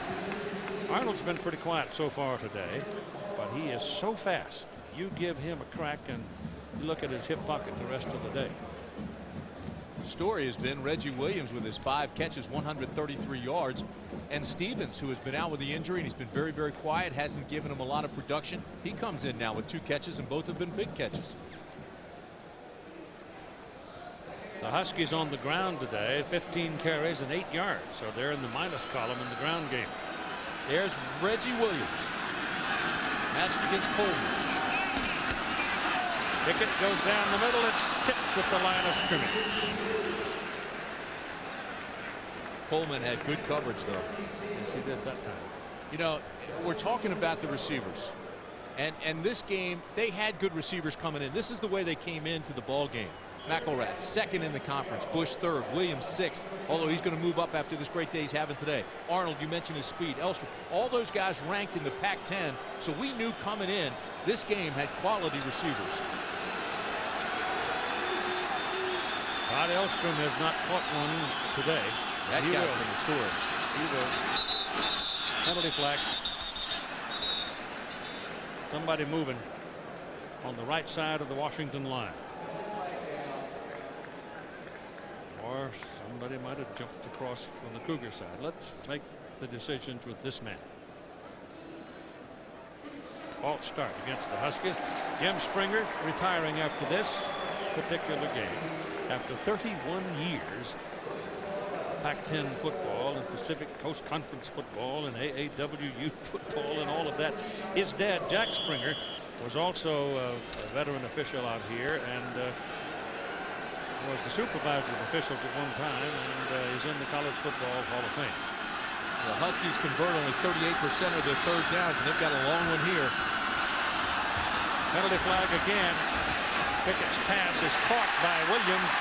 Reggie Williams makes the catch across midfield. That will be good for a 1st down if the penalty's against Washington State, and it could be. But if it's against Washington, Rick Neuhausel's going to go crazy. Cougars offside. I thought so. 3rd and 15.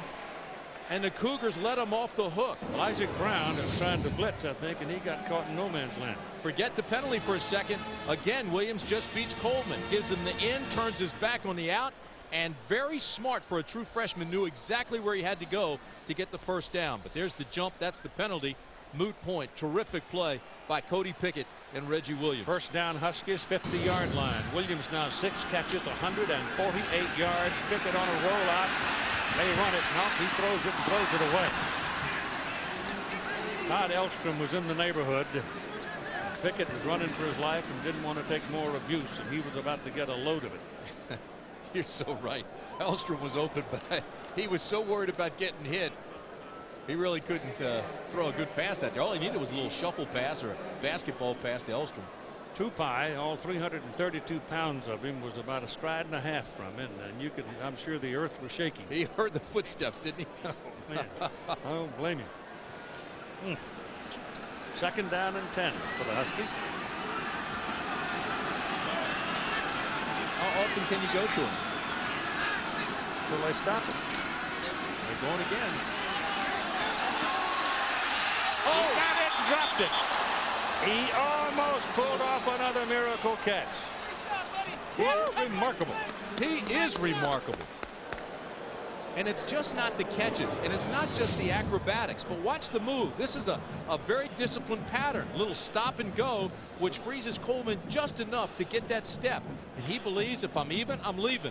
You put the ball up and it's mine. And he almost came down with it. Red's pretty good with that elbow. He knows exactly when to do it and when they're not, when they're looking and when they're not. Cody thought he had him too. It is 3rd and 10. Again, you go back to where Williams is. Sure. Let's stop it. He's coming across the middle. There's the ball thrown right to him, and they get him short of the 1st down. Noway makes the tackle for Washington State. They're 3 yards short of the 1st down. I think about going for this. They're going to send the punting team out, but this is pretty good field position, almost 4-down position, where you'd give this some consideration. And in the punt situation, you're on defense, you better be looking for the possibility of a fake. They're just going to try to pooch it and try to back Washington State up. Well, you've got 3:10 and counting to go in the first half of play in a 7-7 ball game. And it's been a game of field position, so try to get it again. Blocked it again. And it's going to bound around and roll some for the Huskies and finally roll dead at the 25-yard line. Anchelanu again getting in there to cause trouble. O'Hannon blocked the first one, and this time D.D. got a piece of it. Bobby Hauck, the special teams coach, is going to have to make some adjustments because this just isn't right. Washington State saw something in the tapes that they're now picking up on, and both times it's come from the outside. Just not a very good block. Push him to the outside, ride him to the outside. Yep. And then by trying to pooch it, he's going to the sideline, and so he kind of steps in that direction. There's Bobby Hauck, the special teams coach. Well, here come the Cougars from the 25-yard line. And Jason Gesser with time, but a hurry. Can't get it away. Caught from behind and tracked down. That's a face guard. They grabbed the face mask, I think, or grabbed him around the head and twisted it. They're going to call it, yep, face mask, personal foul, big foul. It was Terry Johnson. Well, you know what? Here's what they called it. You're right. The face mask, personal foul, but really he was clubbing the helmet from behind. Certainly the face mask was incidental, but the club was vicious. Yep. There. See him get him up top, slam the head, and then just got the fingers caught in the face mask. You get yellow flag on that every time you do it. That negated about a 16-yard loss on the sack. And moves the ball out to the 40-yard line where the Cougars have a first down with 2:43 to play in the first half. Coach has told the players after last week's 4 personal fouls, anybody gets one this week, they're coming over and sitting with me. Pitch it outside the Minnick.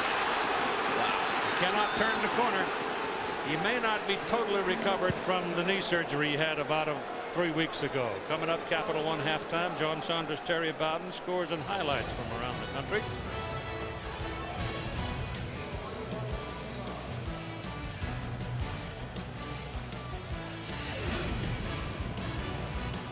Ball is on the 42-yard line. 2nd down and 8 for the Cougars. 7-7 tie. 2.5 minutes to go in a half.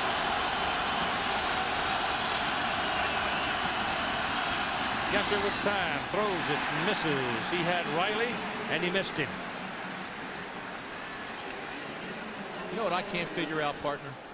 McElrath comes into this ball game with 62 catches, and they haven't even looked his way. No catches today. They will. Huskies might have something to do with it. They may be pounding him at coming off the line of scrimmage. I agree with that, but they're also trying to stop Williams. I think you have to go to your best receiver and at least let him have a chance. Spread him out on 3rd and 8. Crowd comes up trying to help the defense. Pretty good protection. Gesser runs away from it. Better hurry up. He's pulled out of bounds, well short of the first down, and again the tackle, the reach was up around the head, but no flag on it. Here's McElrath right here. They were looking for him, but he fell down. Gesser rolls that way. McElrath slips right there. Now he's in a world of hurt because he's covered, and Gesser has to run, and that's not what the coaches want because they know Gesser's going to take a hit. 4th down. Cox is in to punt. Frederick waits inside the 20. That's a spinning spiral. Frederick calls fair catch, and then the ball takes a sharp bounce, gets past one of the Cougars and goes into the end zone. It's the second 56-yard punt of the day for Alan Cox. We're down to the tight fit situation now as everybody's trying to get to the national championship game. So if you look at the bowl championship standings, Nebraska and Miami still up top. Miami had a tough game at BC last week. Today they're playing Syracuse, but these Washington Huskies go down to Miami for that next one. Then if you look at the second side, Pac-10 comes up big again. Washington State, Stanford still very much in the hunt in the BCS. And boy, this is as good as it gets. You know, when you get down to the last couple of weeks and there's still a lot of questions. In case you're musing through all of that and find it bemusing, Oregon is rooting, if they're rooting for anybody, would be for Washington State, because if the Cougars beat the Huskies today, it increases Oregon's quality of opponent factor. You know all the Ducks are watching. That matters. That pass is complete again to Reggie Williams because he's got another first down. 8 catches, 170 yards, and right now the Ducks are saying, go Reggie. Well, the Ducks beat Washington State and did not play Washington. That's the fact. Pickett, time, now runs out of time. Throw it away. Nah, he's too stubborn. He's not going to do that. You know, they put that rule in, Keith, as you know, to protect these guys and let them throw it away when they get outside the tackles, and very few of them do it. Yep. They all think they're bulletproof. Well, they're trying to make something happen. I mean, they believe they can make a play, so he's going to scramble. Looks to the right, nobody there. Gets out of the pocket, buys some time. Now he goes back the other way and still says, well, I'm going to look for a receiver. Right here, he ought to just throw it away, but still picks up some positive yardage. They'd be looking at what they're calling second down and short 8. And the Huskies spend the timeout. Talk things over, see if they can come up with something with 1:12 to play in the first half.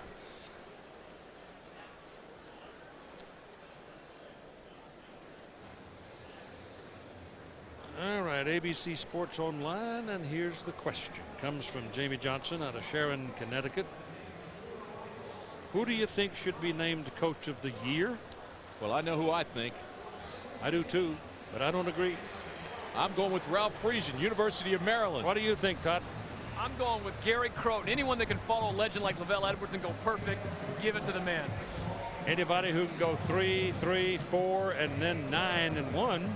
How about him? All right, keep that up for 1 second. This guy went to the Rose Bowl 3 years ago.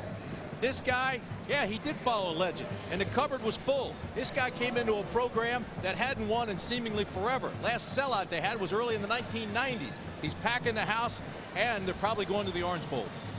BYU. But his cupboard was not empty. Well, they didn't win many games last year, and he hadn't had a chance to recruit. Since 1995, this is the way the Cougar thing has gone. 3-5, then 10. That was a Rose Bowl year. Now 3, 3, 4, and now 9 again. It doesn't happen very often, but when it does, oh, it's good. You know, and this success really helps them in recruiting. Of course it does. All 3 great coaches. We're just having some fun. All 3 great candidates. Second down, 8.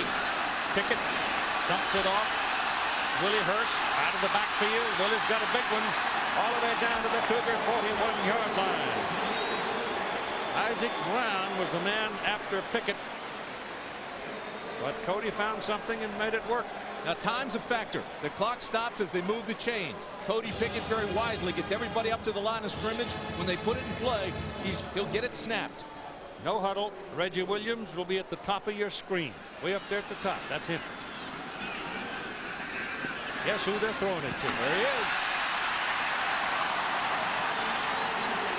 51 seconds. Stop the clock, move the chain, same drill. 26-yard line. First down. Get everybody lined up. He's now calling the play. Williams is down on this side of the picture. As soon as they put it in play, he'll go. Here's Reggie. Throw it over the middle. It's caught by Jeremy Stevens, the tight end. And Stevens gets it down to the 15-yard line. Move the chains again, stopping the clock at 42 seconds. This is a pretty good drill by the Huskies. Cody Pickett will take a timeout here. He's been like a curator of clocks in this drive. Well managed. Huskies have 1 timeout remaining. Keith Gilbertson, the offensive coordinator, got him on a roll, calling everything's going right at the right time. Everybody's looking for Reggie on that last play. The guy that's had the hot hand outside of Reggie, your big tight end who's been quiet for the last several weeks. Here he is. They just set him down here and try to use that big frame of his. Delay him that split second, throw it high. He's 6'7". Use every bit of it. But Cody Pickett in this drive has been spectacular. Well, I know how Keith thinks about a circumstance like this. He's stubborn too. But if you've got something that's working like the Reggie Williams situation, you just keep on using it till they stop it. Well, and he's doing that. I mean, Williams has 9 catches, 186 yards. Now that's Keith for you. He knows what he's doing. Gilby's fun, isn't it? Yep. He has fun coaching. Yep. He's a fun guy. Players love him. That's incredible. That's something. That is incredible. And how about that? 21 yards a catch. Amazing. Well, he's got speed. He's got size. He's 6'4", 215, but he has great body control as well. Look at some of these catches and the adjustment he makes around the defender. Yeah, he'll push and he'll shove like the big timers do. He runs great routes. He's a technician. He's an athlete. He has great concentration. He's spectacular. 42 seconds to go in the first half. It's on the 15-yard line of the Cougars, and Washington trying to stick it in there for another touchdown. Hand it to Willie Hurst. Hurst will go down to the 12, maybe the 11. Now he comes up with a ball, and it's dead. He's down. You know who got in the way? The umpire. Boy, watch the umpire, Dennis Angel. Brown can't cause a fumble. He was down for a long time before that ball got away. Yep. Another timeout is needed here by White. They're trying to get one. Newhouse was trying to get one, and Pickett didn't see him. Now they call it with 11 seconds remaining in the first half. They finally get the timeout. Well, Rick was calling it from the sideline, and he was trying to get Jim Springer, the referee, to stop the clock. But Cody Pickett didn't call it. Well, he was involved. See if they put some more time back on the clock. Jim's a fair guy. He knows what the deal is. Plus, he doesn't have to put up with this much longer. They're going for 2 seconds back on it. So it'll be 13 seconds. Let me give you the rest of the officials. Head linesman Royce Cooley. Line judge is Michael Feldman. Dan Sprieskebach, the field judge. Side judge is Rob Bernacchi. And the back judge is Jack Folliard. Added 11 seconds. It's now 22 seconds to go. And that means a lot, because that is 3 or 4 plays. That might have been a little generous. Average play lasts 6 seconds. That's how you sell these guys. Hey, look. You know, if you're getting tired of play only lasts 6 seconds, you can give me that every time that ball is snapped. The Huskies are out of times out now. There are the standings as we started the day. The Oregon Ducks do not play until December 1 when they play Oregon State in Eugene. The reason for that, the agreement with the network was that we'll put you on national television if you play December 1, and they said yes. But then that was made a long time ago, and a long time before September. A lot of people in the East don't get a chance to see the Pac-10, but I can tell you emphatically, this is the best conference top to bottom in the nation. This year it is. It is, in my mind, no doubt. Ball is in between the 11 and 12-yard hash marks. Your matchup again will be Williams against Trufant. Going to bring another ball in. Huskies use, what did they use, the 10-01? Keith, there's 45. Trufant broke a bone in his hand. He's wearing that big old cast. 10-05 the Huskies use. I guess it's Cougars go 10-01. I don't know. One of the other. Pick it back. There it is. And it is Reggie Williams, obviously again, and a fierce battle for the ball with Trufant. I am really surprised there's no flag. Watch the catch on this one. Trufant, push. They're beyond the 5 yards. You can't do that. Trufant playing with a cast on his right hand. Man. Woo. A lot of stuff. 3rd down and 6. Same matchup. There it is. Now they're playing off. 18 seconds. Show blitz. Newman's up there. Backs out. Pickett changed the play. Newman comes anyway, and they come back to this side, and it's incomplete. So the Cougars took the inside route. Billy Newman blitzing and got in his face a bit, and they come to this side, and it is incomplete. 2 plays took 9 seconds. We've got 13 left as they bring on the special teams. John Anderson for the field goal try to give the Huskies the lead going into the clubhouse at halftime. Be a 29-yard field goal try. Pickett holds it. Plenty of leg. He knocked it downtown, and it's good. So Washington gets the lead in the final seconds of the first half. 9 seconds remaining. 10-7. Huskies. Well, I tell you what, that was some no-huddle drive they had going for a while there, wasn't it? It sure was, and this kick right here was solid. You know, I think he was still upset from earlier today when he kind of pushed one, or hooked it rather. This one, he really got into it. That was a great drive by the Huskies.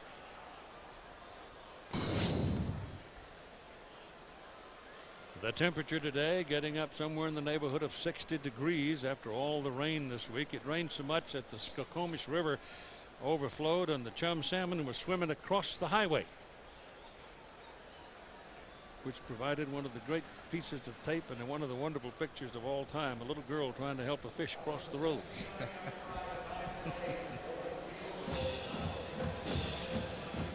So the Huskies now will kick it away with Skursky doing the kicking. Last time he kicked it high and short. Ball fell off the tee, so he's got to re-tee it. Last time the field bar, the tight end, called a fair catch up around the 25-yard line.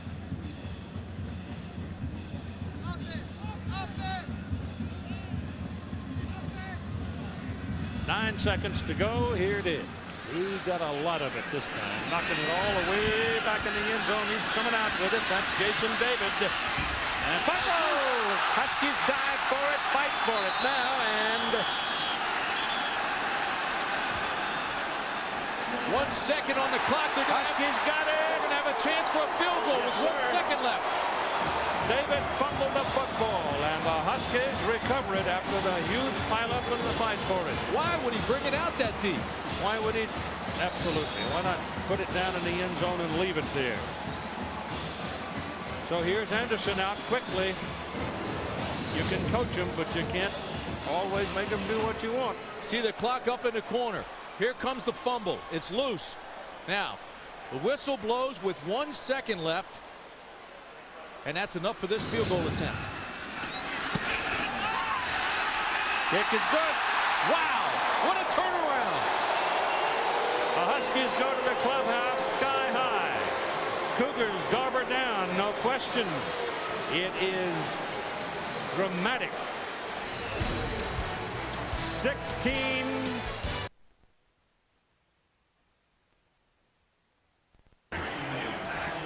It looks like both teams.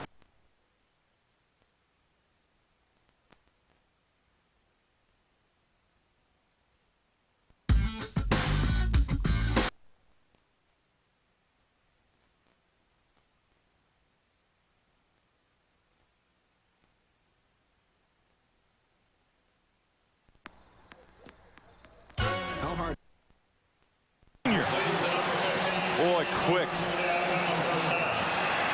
33-yard gain. Freddie Millens on Roderick Hood here. Man-to-man coverage, beats him outside, outside release, up the field, gets his body back inside, and allows Andrew Zhao room along the sideline to make the throw. And a good throw it was by Andrew Zhao. Picks up just where he left off from the first half. Bama on the move, up by 7. A couple of catches now in this game for Millens. 1st and 10. From the 47-yard line, on the ground, rumbling. Here comes Beard. Hits another level. Touchdown, Bama.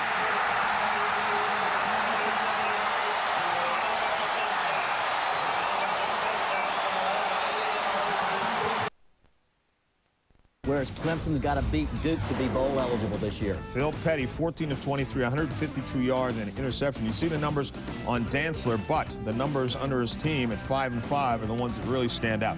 Georgia Tech and Wake Forest. Wake Forest got it going a little bit. George O'Leary, head coach of Tech, a little leery on this one. George Godsey, 47 yards to Will Glover. And Georgia Tech, wide open, busts the tie, 31-24. Jonathan Smith then, 22 yards on this touchdown run. as Wake Forest had it going a little bit at 5-5 right now, but can't survive. Tech 38-33. Godsey 20 of 27, 267 yards and 3 touchdowns. Well, he was nearly perfect, but it was Georgia Tech's defense, the best defense in the ACC, that held Wake Forest's rushing attack way down low. Georgia and Ole Miss. Ole Miss, their first game since the 7 overtime.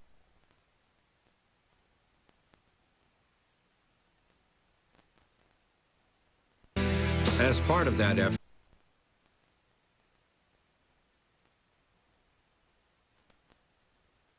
here in Times Square, and night nearly fell there on Washington State. Final second of the game.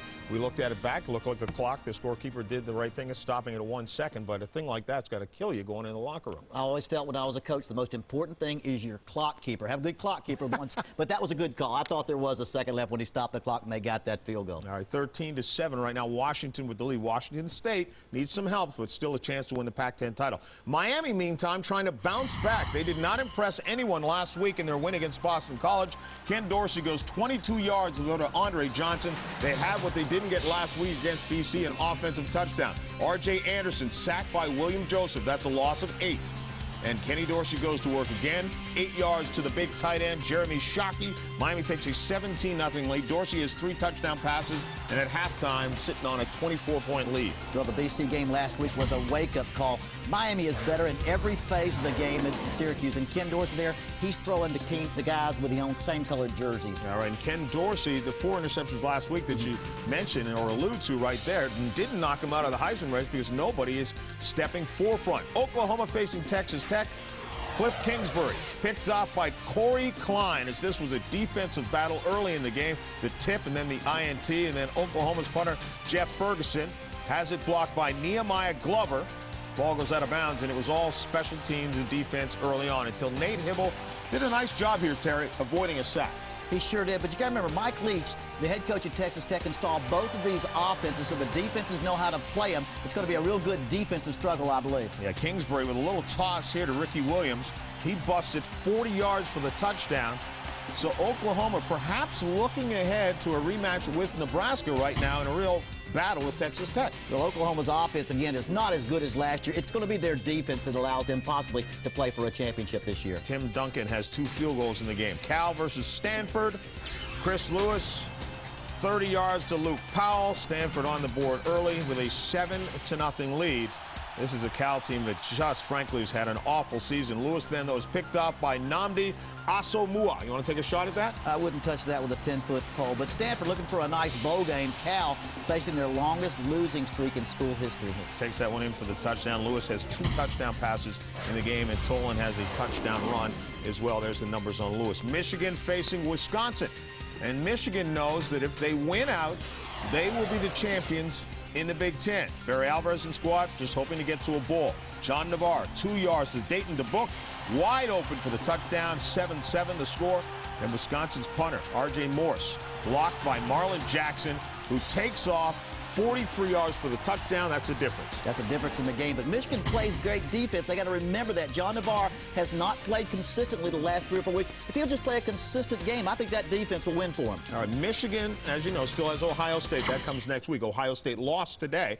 And as a result, Michigan knows if they win today, beat Ohio State, they're the champions of the Big Ten. You're sure right, but Ohio State, too. Ohio State's got some problems. They lost Steve Balisari on suspension. If he doesn't get back, this team is too one-dimensional. Jonathan Wells had a great day running the band today, 192 yards, but without Steve Balisari, I didn't think I'd be saying that, but without Steve Balisari, I don't think they have a chance. I know, you haven't been his biggest booster throughout the season, but you're right, a big difference in their offense today. Virginia Tech facing Virginia, 2 teams that are a little bit disappointing this year, but Tech can get it going again with a win today. Grant Knoll, 17 yards to Jarrett Ferguson, 7-0 lead. Then Grant Knoll again, 26 yards to Andre Davis, 17-0 is the lead. Grant Knoll has 3 touchdown passes. Virginia Tech has 4 wins this year by shutouts, and right now they're shutting out Virginia at halftime. A strong performance for Virginia Tech. If they can play like they did early in the season, they'll be the biggest obstacle for Miami on December 1st. Yeah, Miami still has Washington and Virginia Tech to close out the season.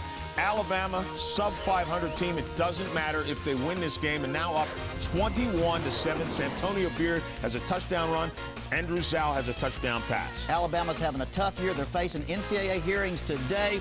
This would make their season. Dennis Bresciani, it would make his year if he could beat Auburn in Auburn. You know exactly what it's like to be a coach in that game, trying to explain to people just how much that game means, regardless of what the records are of the team. John, you could be at Auburn and be 10-0, or Alabama and be 10-0, and it saved your career and still have not saved your job.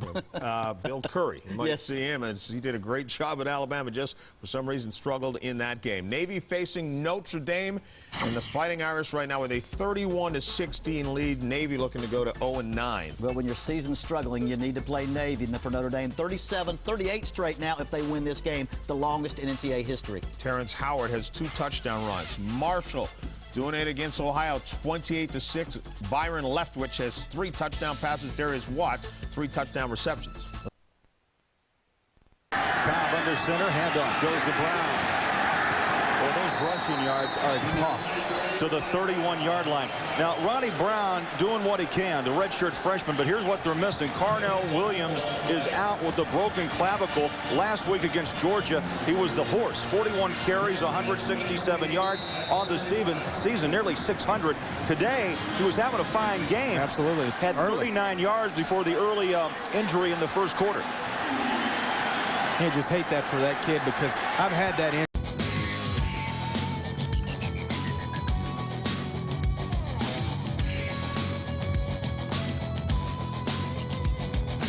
Ending to that first half as the Huskies jumped to a 13-7 lead with those 2 bang-bang field goals. And, of course, the big story of this day so far, number 1, Reggie Williams, 9 receptions and 186 yards. And I'm sure, partner, that's what dominated the conversation in the Washington State locker room. They've got to figure out a way to stop Reggie Williams. They are a man team out on the corners, and manning with Williams has not been successful. So now they've got to look at zones. They've got to look at bracketing. They've got to look at getting some help with the safety, and that's really not their style. Incidentally, he's just showing off. It's cold enough to wear a coat. Oh, you see how I'm huddling up. Here are your first half stats now, and the lingering question as you look at these numbers is, how do you stop Reggie Williams? Well, we talked about zone. You've got to bracket him. You've got to get some help over the top with the safety. It's been interesting that it is Washington making the living today on the passing game. 245 yards, and really the Cougars haven't had that great of success. Although they're balanced, they aren't getting the numbers that they like. And then if you look at the penalties, of course, that's hurt both teams. Not surprising in that it's a game of this magnitude, certainly in the Apple Cup between 2 teams that are rivals, but still you've got to maintain your composure, and it's hurt both ball clubs.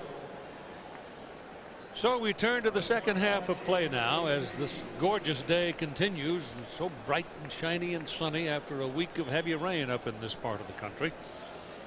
And the conditions are just fine. And the temperament of the 2 teams, we're going to judge pretty early here, because you know the Huskies went to the clubhouse high and the Cougars low, and here we go.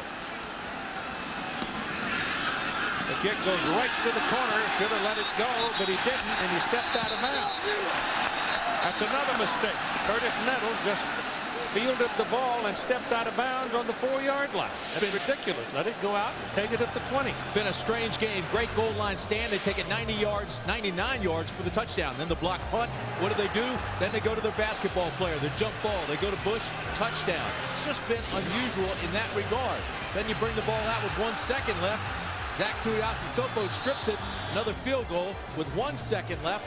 That sets things up, and it's 13-7. It's just been bizarre, but it's been a terrific ball game.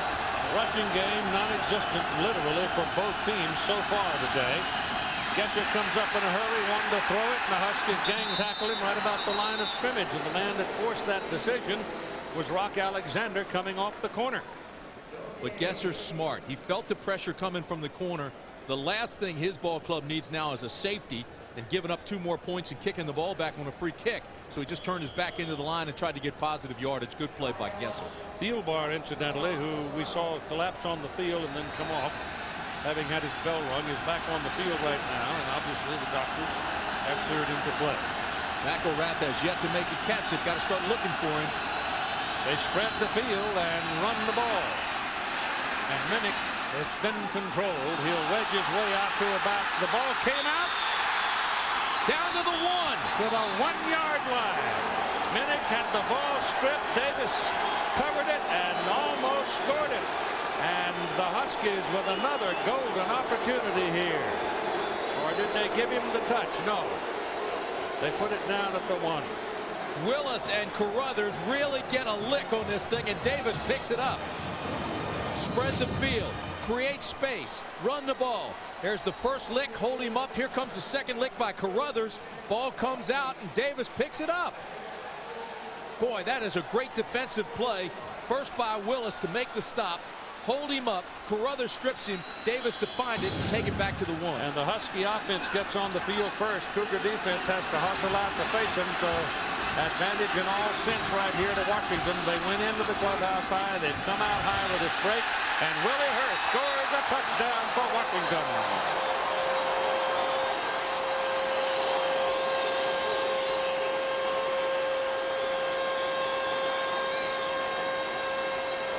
Talk about a tone setter. Wow. Cougar mistakes costing them dearly. Cost them at the end of the first half and the start of the second. And here's John Anderson for the extra point. Pickett holding. Sajak snaps it. And he hit the upright.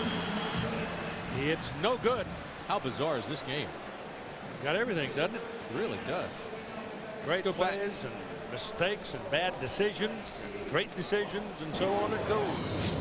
Let's go back to the running play. There's Willis holding him up. Here comes Carruthers, 34. You know what? His knee was on the ground before that ball was loose. Both knees were on the ground. And then Davis picks it up. But they gave him the fumble.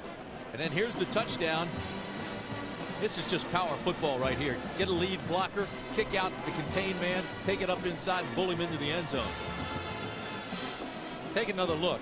All I want you to do is watch his knees and the football. Ball's still in there. Ball's still in there. Here comes Carruthers. Well, I don't know. It's close. It's close. Yeah, it is. Simultaneous is right. There's no way in the world anybody's going to see it anyway. Umpire's the only one who had a chance at it. I'm not sure he could. It was a bang-bang play. Yep. But it's a tone setter. Big turnaround, boy. 19-7. It was a 7-7 tie, and it looked like it was going to be that way. And then that little explosion with the Huskies, and then bang field goals, and now they're up 19-7. Cougars, let's see if they can handle it this time. Here comes the speed to the outside. Got a block. Goes back inside, gets tackled at the 25-yard line. ABC Sports presentation of college football brought to you by Nissan. Nissan, driven. Morgan Stanley, formerly Morgan Stanley Dean Witter. Move your money, get well connected. And Tostitos Scoops, the dip lovers chip. It is critical right now for Washington State to maintain its composure, not try to get everything back at once. Just stay with your game plan, work the ball effectively.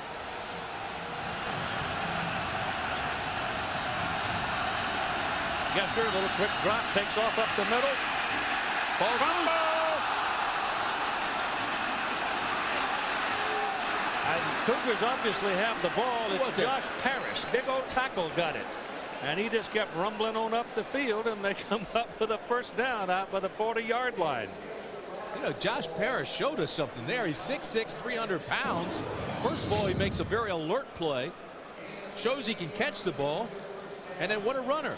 All right, now watch when the ball comes loose. Look at Parrish. I'm not Locates sure. it. Did he lob it back to it? I think it was just ripped out, but look at Parrish.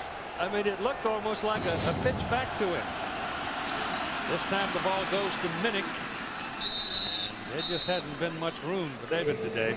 No, but Javon Willis. It's critical, Keith, that he doesn't get frustrated. He has 13 carries, 21 yards.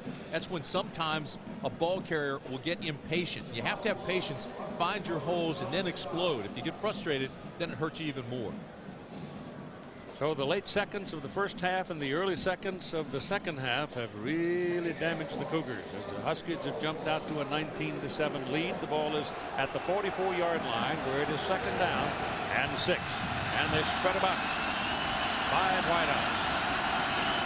Gesser's passes are way, and it is thrown well behind the intended receiver. Might have been tipped at the line of scrimmage. It was intended for McElrath, who still doesn't have a catch. And he threw to the outside. McElrath broke to the end. It was a miscommunication. Here's where they excel, though. These are pretty good numbers. 8 of 12, 75 yards and a touchdown.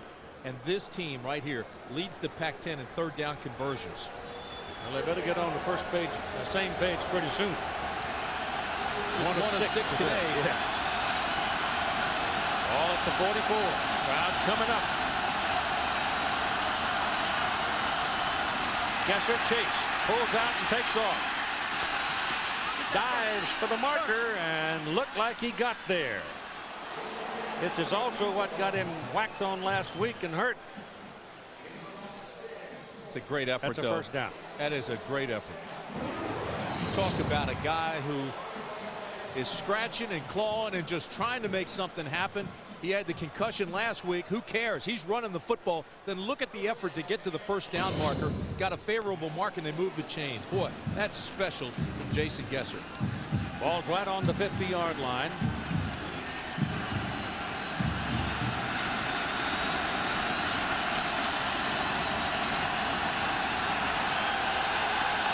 Checking off. He's got to hurry, though. Deeper drop this time. Pass to throw to the sidelines. It is caught. McElrath makes his first catch of the day.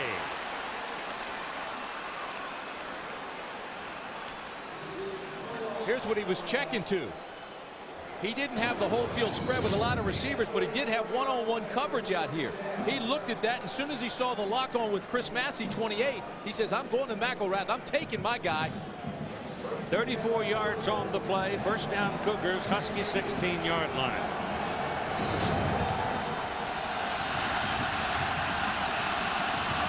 This is where they like to go to Bush.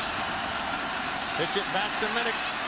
Coming around the left side and almost broke out of there and found hallelujah land, but Omari Lowe makes one more play for the Huskies. He's had a great season.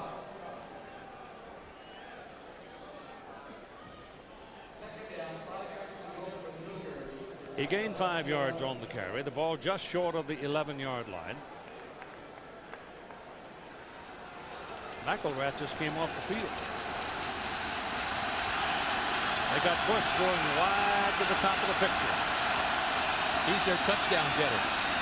Swing it back this way. Ball is caught by Minnick out of the backfield. A little swing play, and he gets inside the 10 to the 7.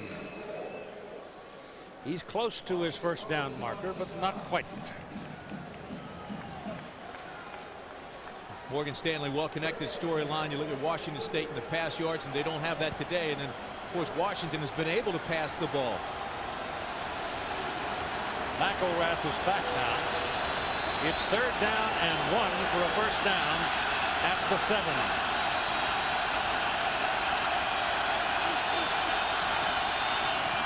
Ball is handed to Tippins, and Tippins is hit before he got to the line of scrimmage, but it looks like he may have the first. They give him a mark right around the 6. This may require the change.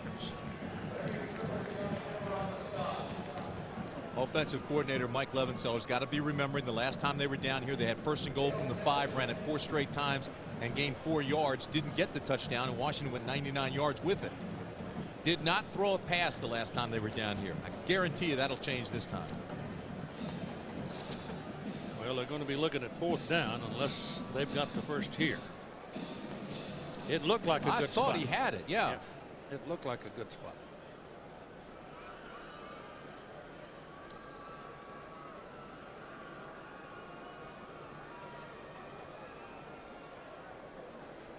Got it.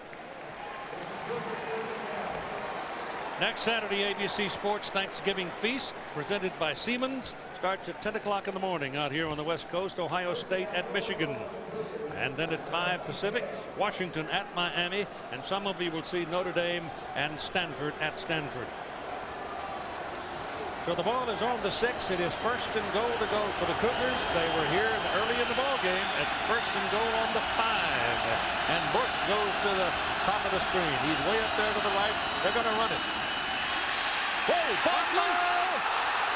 Ball's rolling around. Huskies pick it up. Madavi recovered it. The Cougars are shooting themselves in the foot. They've had 3 huge mistakes in the last 6 minutes. First half and beginning of this one. You don't see this very often from Jason Gesser. He's a big-time player. Doesn't make many mistakes. Certainly doesn't turn the ball over. But it was a blindside hit. He never saw it coming. Look out, Huskies.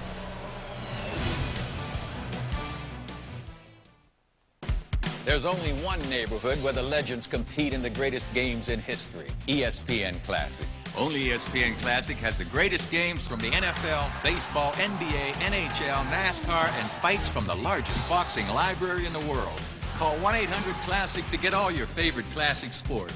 Plus, Sports Century, the Emmy and Peabody Award-winning series that profiles the top 50 athletes of all time and beyond. To get ESPN Classic, call 1-800-CLASSIC today. Look at me, I'm a football. Like, I feel so free inside. Kirk, look, it's you and me. I have to go. I'm sorry. It's you and me, Kirk. I'm a football. Like I did.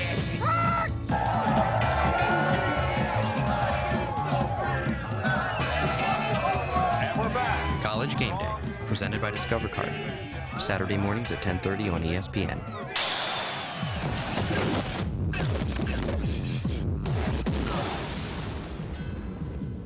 I can still feel his hooks in my ribs and taste the leather from his uppercuts. So why should I get out of the corner? Because I'd gladly take another 3 minutes of pain for a shot at a title. Wouldn't you? Friday Night Fights on ESPN2.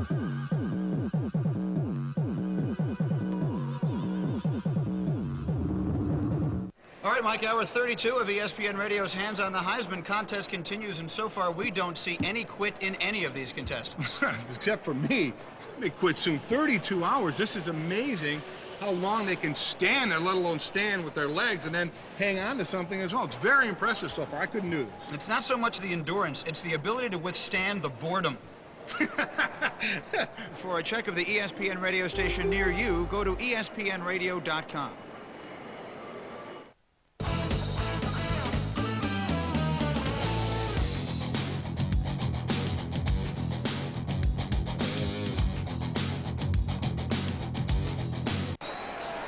Washington comes out now. The ball at the 21-yard line. The Cougars turned away for the second time deep near the Husky goal line.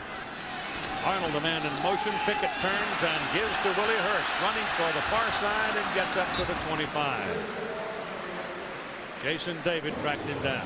Keith, we look at that last play, and this actually was a broken play. You watch this guy and this guy, they're pulling. Here's your running back supposed to go up in here, but watch, he slips at the snap of the ball. Slip. Now Gesser just tucks it away and looks for help. When he goes upside, then he's hit from behind by Carruthers and the ball comes loose. Never saw it coming, but it was definitely a broken play after Minnick slipped. Second down, they call it 6.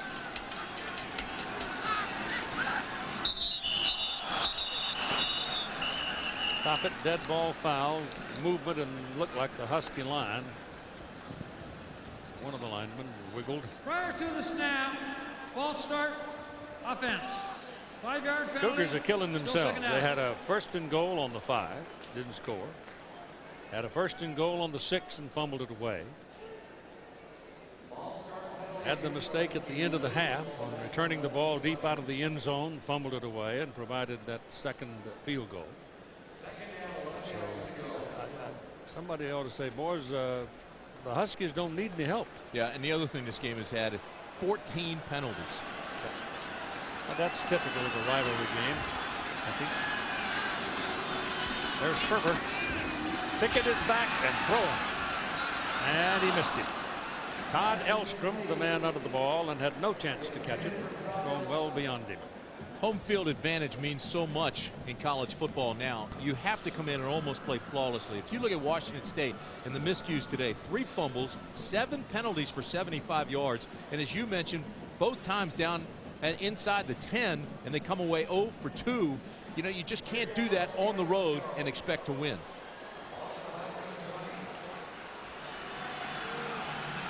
Third down, about 10.5.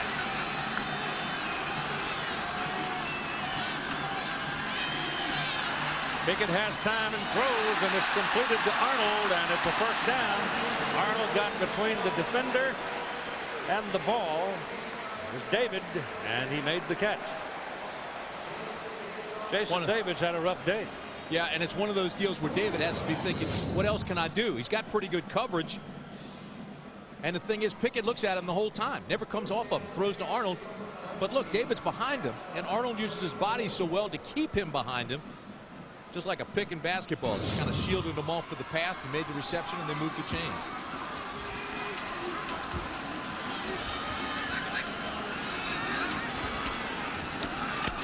Little thing over the middle to the tight end, Jeremy Stevens, and they gang up on him and stop him quickly. But he got a dandy mark on it. They give him all the way out to the 40 to the 38. Here he is, just going to slide right under the linebackers. As soon as they move and they start blitzing, he gets behind them. And they get him, and again, he's a 6'7" target. But where is Reggie? He's coming right at you, coming toward the near sideline. Here is Reggie Williams. 2nd down and 6. Hunt going for Williams. Got it again, went right through the hands of a defender, Trufant, and Williams reels it in his 10th catch of the day. And here's John. This is your Burger King update. Oklahoma facing Texas Tech. Nate Hibble in the pocket. Just a little toss to Antoine Savage, who just waltzes into the end zone. And Oklahoma stretches the lead now to 20-10. About 8 minutes to go in the 3rd quarter. Ball is on the 49-yard line here at Husky Stadium. First down for Washington. They lead 19-7, and they are taking control of the football game. This is Willie Hurst trying to bounce outside. The Cougar defense, Billy Newman, gets him short of the line of scrimmage by 2 yards. You don't want to completely get away from your passing game, because that's what's been working today. I mean, the passing game has been phenomenal, 273 yards. But at the same time, you want to be able to run the ball better than they've done today, 18 yards, because now you've got to start melting the clock, shortening the game, put the pressure on Washington State. Time remaining in the 3rd quarter, 6:40. See him ticking away up there, the red little box. And it's Reggie time again. 2nd and 12. There he is. That's 11 catches today. Not much on that one, but still a catch. You know, he was a freshman, and they were making the guys out of high school, the true freshmen, get up and they'd have to do certain things, and they asked him, do you think you're the best receiver here? He says, I think I'm the best guy in this room. Washington Huskies all looked at each other, but you know, he may be right.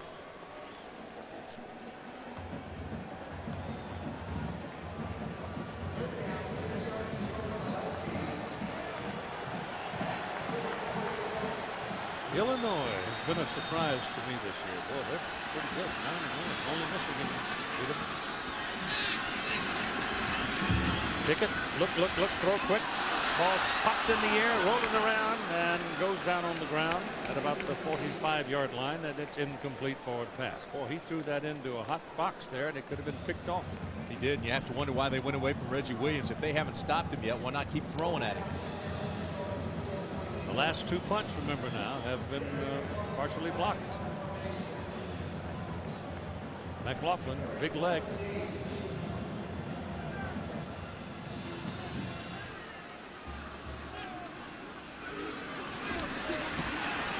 Not a very good kick. Cougar coming up to get it, fumbles the ball, and gets on top of it. Eric Coleman almost gave that one away. My goodness, we got a flag. And it's against the Cougars for running into the kicker. Wow. That's automatic first down. Isn't that what he called? Maybe that's not what he called.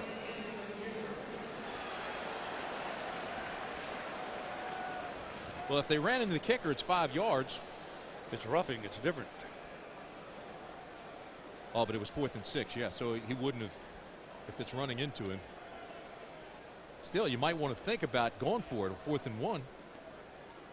Looks like Jim's showing 5 yards. Yeah, so that brings up 4th and 1. Got a 19-7 lead. You take a chance here to Running into close the the door. kicker. 5-yard penalty from the previous spot. Repeat 4th down. See, there's a difference on that call. It's a running into or roughing, and they call this one running into. Ocholanu. Sort of pushed into it. But that's all right. It doesn't make any difference. It's your responsibility, even if he blocks you into the kicker, it's your responsibility not to make contact. Now that brings up 4th and 1. I think here I would go for it with a 19-7 lead. You're playing at home, 5:34 in the third. Try to close the door on your rival. What they gonna do? Well, they get the crowd in it, I guarantee you.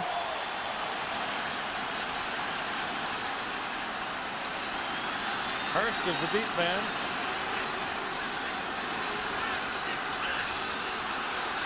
He's got it. Slips and falls down. They don't get it. When Willie Sawyer's hole made his cut, lost his footing. There's been a lot of slipping on that side of the field today. There have been several people slide over there and fall down.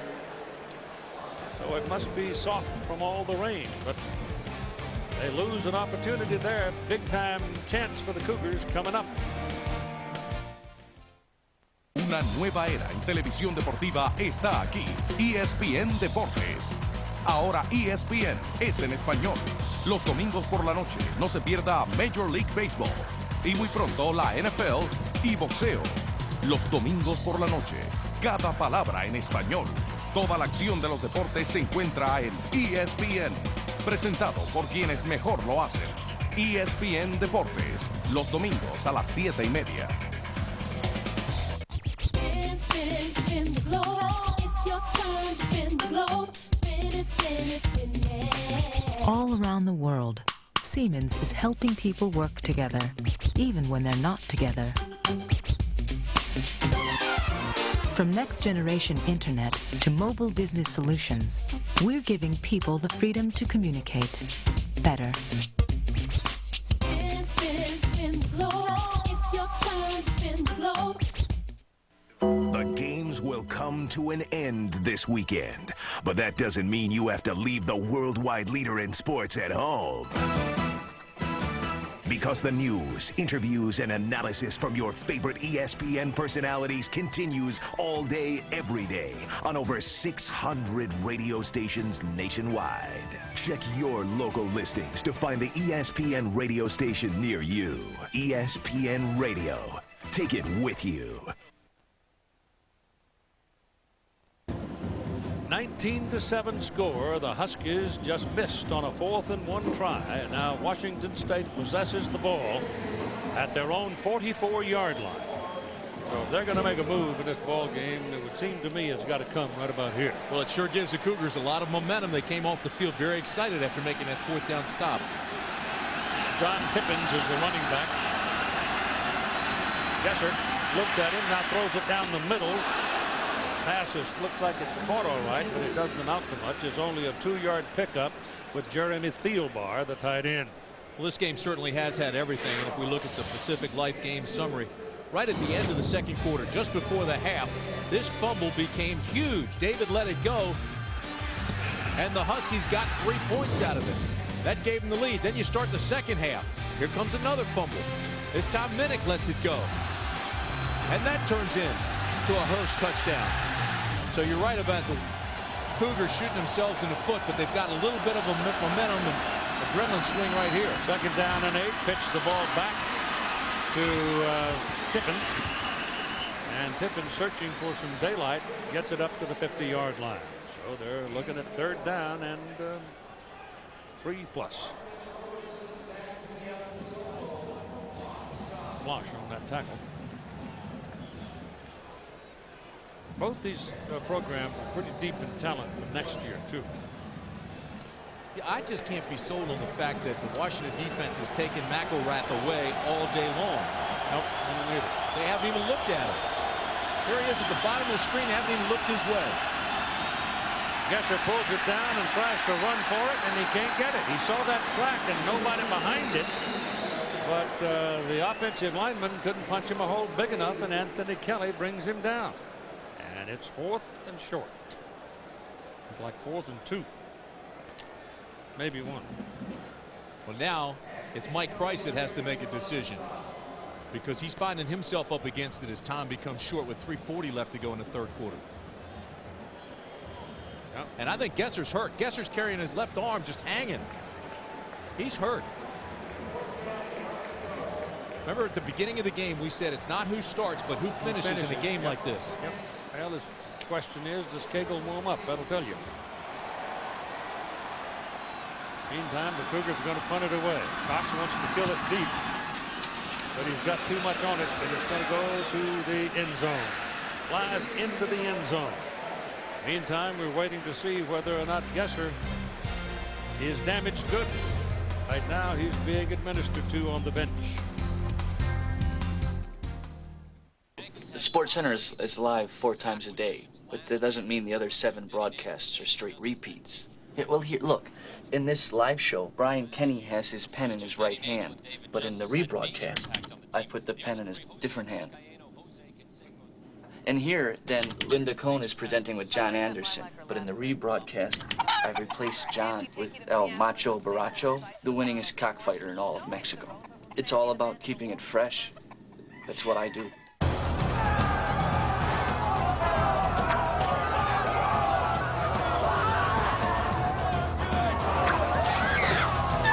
Coach's room. Nice.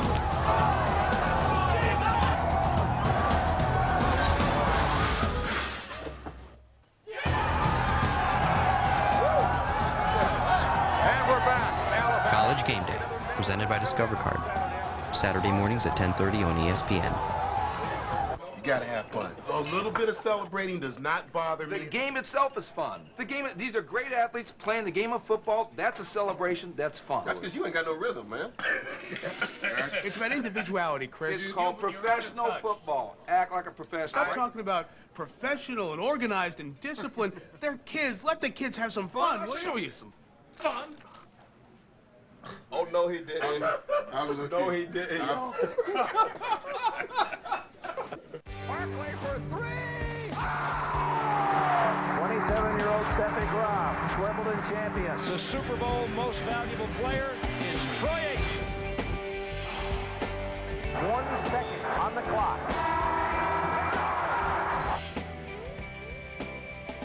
Dallas touchdown.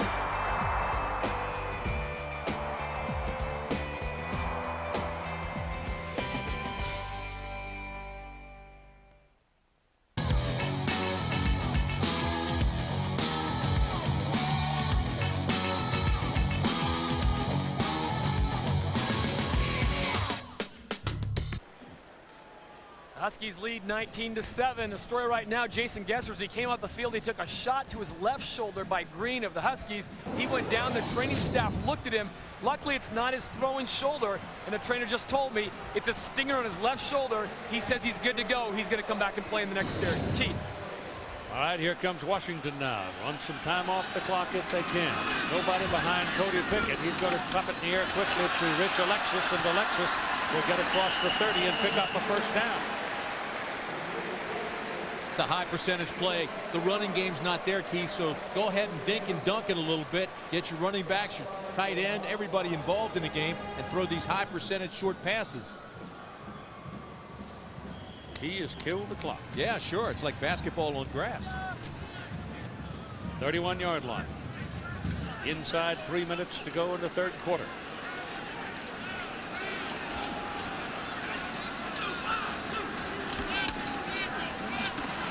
Alexis. Ball's loose. Cougars have it. Cougars have it. They recover the football just over the 40-yard line. So both teams having trouble holding on to it as the Huskies give it away. Keith Font stuck his hand in there and knocked it loose, it looked like. Got a piece of the action. Trying to make that cut, slides outside, gets stripped from behind. Lucky he didn't get hurt, came down on the ball awkwardly, but a terrific turn of events. And Keith, you've seen a million of these games between Washington and Washington State. Can you remember one that's been this sloppy? Yes. Well, I guess any game like this, it's a rival game, high emotion, you're going to have these kind of mistakes. Absolutely. That was James Price that hit him from behind and knocked it loose, number 5. from the 40. Gesser back in the game, runs away from the pressure. Now throws the ball, and it's incomplete. He had 3 men on that side. Rock Alexander makes a good play. There was a receiver beyond everybody, and he couldn't get it to him. Yesterday, we sat in the coaches' offices here at the University of Washington, and we talked to Tim Hundley, the defensive coordinator. And he said the thing we really want to do defensively is to get Jason Gesser throwing on the run, because he's not as strong-armed when he's throwing on the run as when he plants and lets it go. Well, boy, they had him on the run that time and almost made the pick. And they haven't had 4-man pressure. The Huskies haven't much of the season, and that has hurt them some. But that time they got some inside pressure. Forced him to run. Gesser gets it away to the sidelines. The pass is caught by Bush, and here's a penalty flag. Yeah, it's a late hit, and it's going to be on Green, Roderick Green. And that is called spearing, and that's illegal. If it's spearing, it's 15.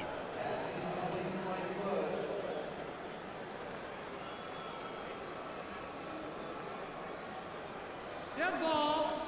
Helmet to helmet contact. Defense. 15-yard penalty. Yep. And the reason I know that is because I probably had more of those than anybody in the country.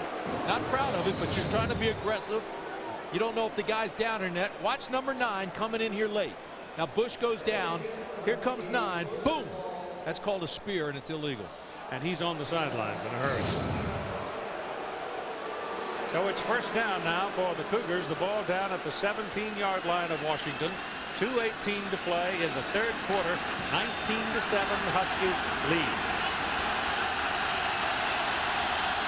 5 wideouts, 3 at the top of the picture, looking to the left, goes to the left, and it's dropped. Mike Bush dropped it, and he was wide open. There wasn't anybody near him, and he was good for at least 10 yards on the play. He's 6'6". Everybody talks about what a great leaper he is in the jump ball, but this is a really nice spin move. He worked it earlier and he got open. This time he did it to get open, and he just did not watch the ball into his hands.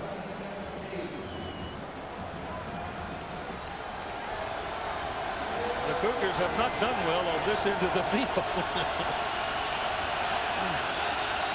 I'm still waiting for McElrath. Pressure, passes away. There's your jump ball, and you can't get to it. Bush stumbled a little bit, covered by Omari Lowe, and he never regained his balance, and he couldn't get to it. He's been getting beaten up all day. Jason Gesser's taking hits. We talked about the last 3 weeks he'd been getting pulverized, and he is here today. You can't let your quarterback get hit this much. This is why Mike Price was so concerned, teaching him to slide, teaching him to get away, throw the ball away. But he's been getting pounded. It is third down and 10. And the Cougars are close to frittering away another opportunity. Gesser's pass is completed. It goes to Riley. And Riley's at the 5. First and goal, Cougars at the Washington 5. That sounds familiar. It sure does. And Jerome Riley was not going to be denied. I mean, he was doing everything he could to get open that time. Good job by Riley.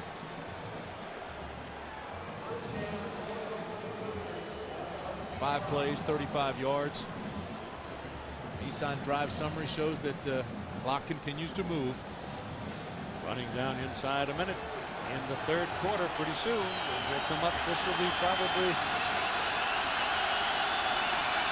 Well, the ball's right on the 5. And here they're going to throw it out. He takes off to run it. He loses 2 yards. Omari Lowe coming on a blitz from the right corner spot. And Gesser pulling the ball down, seeing a little crack, thinking there's something behind it. Now he's limping. That was a big gamble on the part of Washington, coming right in this way.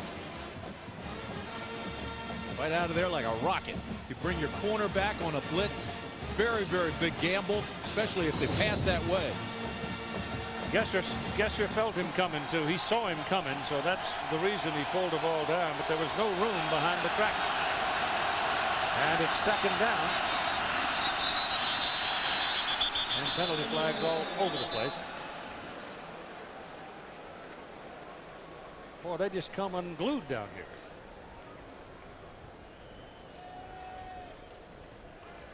That's delay of game. I think Mike Price is going to. Prior to the snap, false start, offense, 5-yard penalty, still second down. Composure, composure. Here's John Saunders.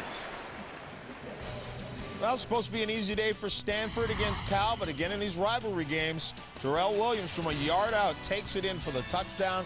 Cal pulls to within 1 point at 21-20. Keith. My goodness. All right, the ball is back now at the 13-yard line. Hey, Keith, second down. McElrath in the huddle that time was screaming at Gesser to look for him. Swing it out to Minnick. He wants to throw. It's intercepted. Rock Alexander. Minnick was hit as he threw, and Rock Alexander intercepted it.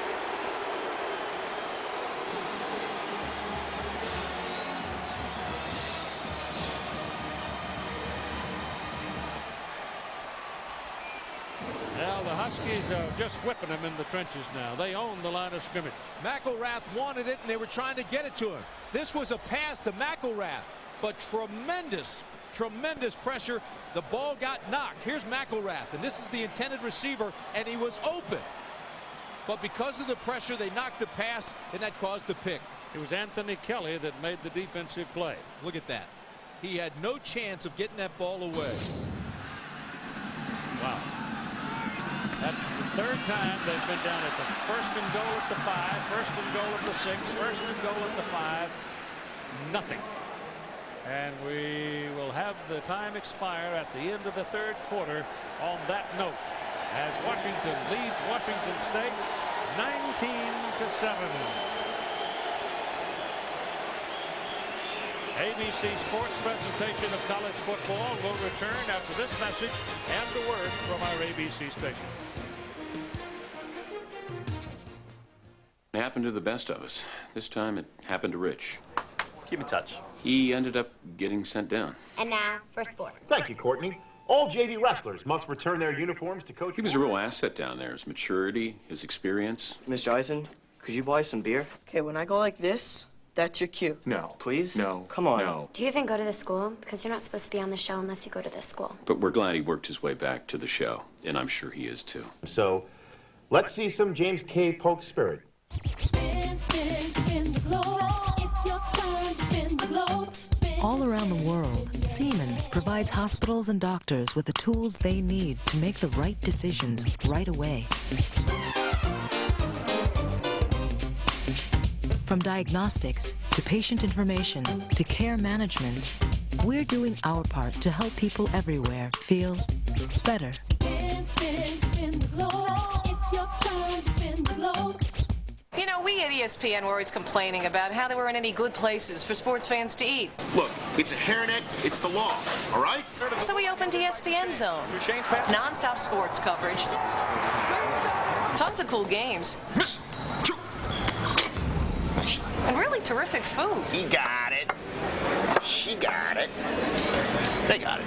But really, ESPN Zone's a place where everybody, even grandma, can let loose. Booyah! Have fun. Like a lot of organizations, ESPN was having trouble with their carpet. So they had me install a more natural surface. This grass we install is the best. It's a good Bermuda. No hot water on that, okay? Yeah, that'll set the sting. It lays down very, very pretty. Still to come on SportsCenter the rest of the night in the NBA. Wherever you are, I mean, there's nothing more beautiful than grass.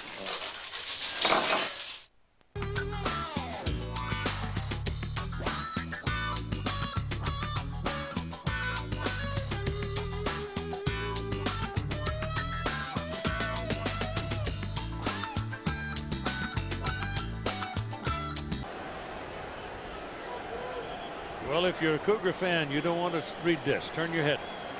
But that's the summation of the game right there. It's just been add bad decisions to all of that.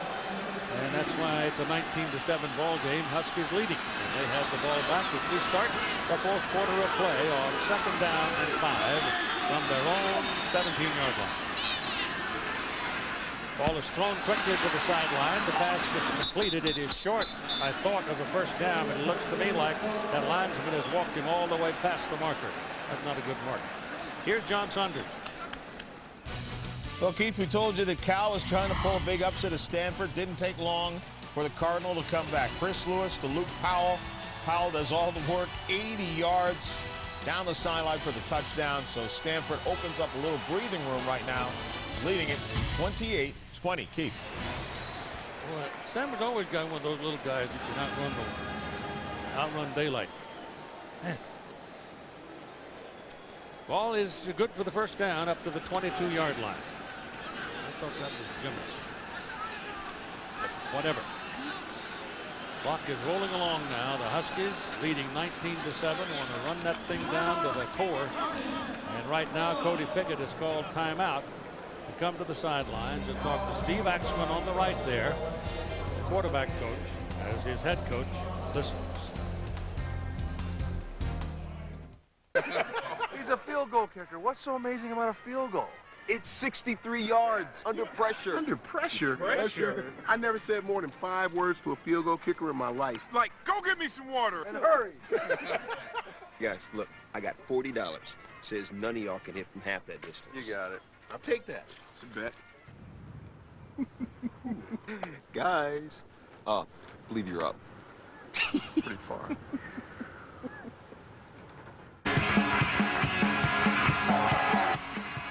Oh, sweet. Follow. 10% discount. Guys, I'm sorry, you're not the game day band. We are the game day band. And we're back. Big Ten football. College Game Day, Thursday nights at 7 on ESPN. Every Wednesday night from 9 to 11 is Wednesday Night College Football. It's Game of the Night, only on ESPN Classic. Classic rivalries. Classic legend.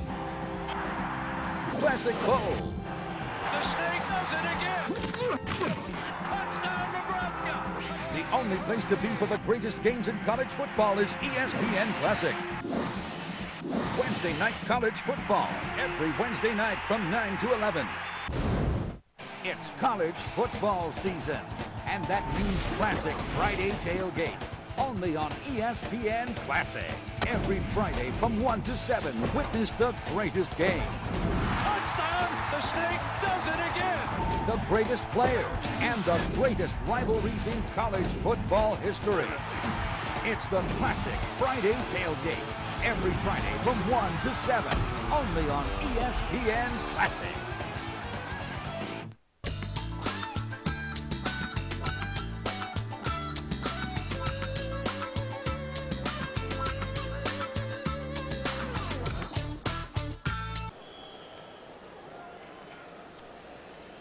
Huskies ball, 22-yard lines. First down and 10.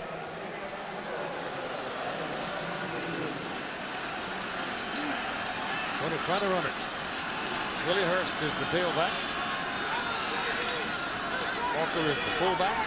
Pickett gives it to Willie. And Willie makes a good cut. Comes across. Wait till he quits walking before I call it here. And put it on the 27-yard line. Tackled by Naue.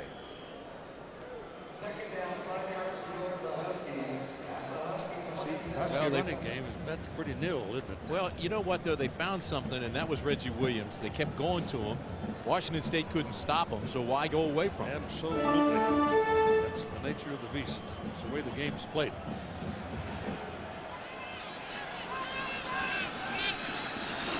Back to the tailback, Hurst. And he's down to the 30-yard line. Miami with a big run on Syracuse in Miami. They're making a statement after last week. They took so much verbal abuse from just getting by Boston College, and they were lucky to get by with that interception, but you know, they made a statement today. This will give the Huskies a little bit momentum if they can win here today and then go down to Miami. They're going to be sore, though. Sure they will.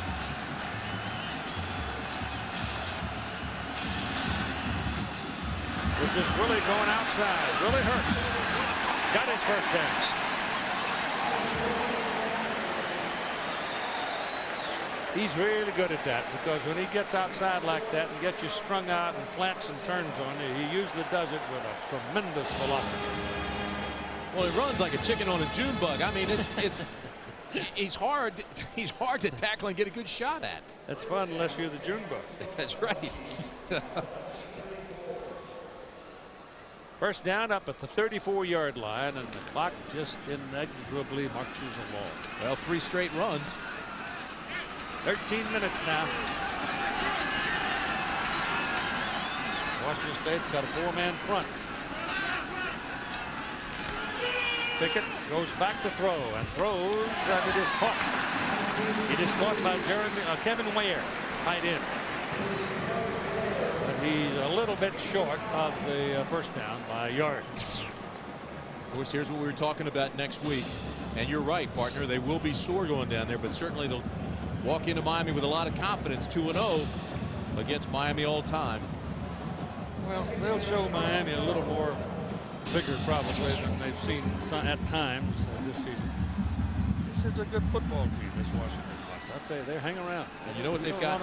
They've got speed. Yep, foot speed. And they're stubborn. Here comes the blitz, and Pickett sees it. Now that's a delay of game because he tried to change plays and the clock ran out on him.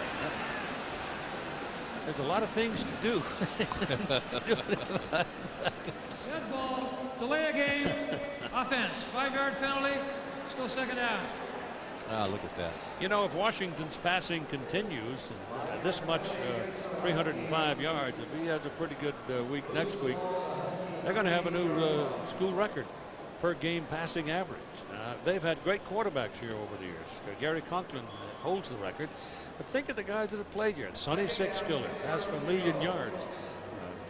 Warren Moon, and on, the Hewards, and it just goes and goes and goes. But this sophomore right here, see his average. That's pretty good stuff right there, isn't it? Yeah. Throwing again, little drill right into the chest of Pat Reddick, and it's a first down. And he's picking the Cougars apart now, leading 19-7 with 11:49 to play in the game. Well, you know, you talked about some of the great quarterbacks here and how Cody Pickett lines up with them. Boy, he does play with confidence, and he's just tough. And he finds a passing lane and he hits it. But how about some of the quarterbacks that have played in this Apple Cup and come away? I mean, guys like Billy Joe Holbert, you mentioned Marcus Tuiasosopo, Don Heinrich, Warren Moon, as you mentioned. Some pretty good names there. Yep. Well, you go to the other side, you got a Rippon, Rosenbaum, Drew Bledsoe, Jack Thompson, Leaf, all those guys throwing Samoan. There's a loss on that play. Good pursuit that time as the Cougars' Billy Norman finally got into the hunt for Willie Hurst and got him right at the line of scrimmage. See, Washington State now has to start feeling a sense of urgency. They're down to 11 minutes to play in this ball game. I got news for him. It was urgent a long time ago.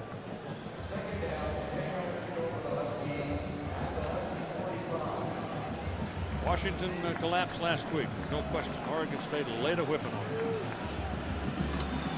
They stood up today. There's the pump and there's the throw. The man's open. The pass is caught. It's Elstrom. Todd Elstrom. Big play. That's probably your ball game right there. The thing about Todd Elstrom is that he hasn't been involved in this ball game. That's his first catch. So they aren't really expecting much out of him. But he runs a little hitch and go. Boy, that freezes David for just that second. Then the ball is just perfectly thrown. You talked about Pickett having a great game. That ball, he doesn't even have to break stride, and he catches it. And it's good for 48 yards. And it's first down and goal Washington on the Washington State 7-yard line. 10.5 minutes to go in the game. Pickett rides it, pitches, Hurst, and Willie's knocked out at the 7. He bellied with the fullback and then pitched it outside. Well, if they score here, it's Katie bar the door. Washington's used all of their weapons today. Everybody talked about Reggie Williams, what a first half he had, and he had 11 receptions, 203 yards in the ball game. Arnold 2 receptions. Stevens, who comes back from an injury, he has 4 as the big tight end. Now Todd Elstrom, who's been quiet all day, gets his first reception, and it's a big one for 48 yards. So Cody Pickett using everybody in the arsenal. And there's Reggie Williams. He's coming to the bottom of your picture as we go wide here. Williams down closest to you. And he's looking the other way, and it's batted away incomplete. Good defensive play intended for Ken Walker coming out of the backfield. And that play was made by Randall Smith for Washington State. Yeah, see, that's your fullback, and you put him out as a receiver, kind of put him in motion, swing him wide, and then look back that way. But, well, I think at this time down here in the red zone, you're ready to slam the door. Go to the guy that's been making catches every which way, and that's Reggie Williams. Of course, you know what they like to do down here is go to the big tight end. He's just hadn't been in the ball game in the last several ball games. Over the middle, touchdown, Jeremy Stevens.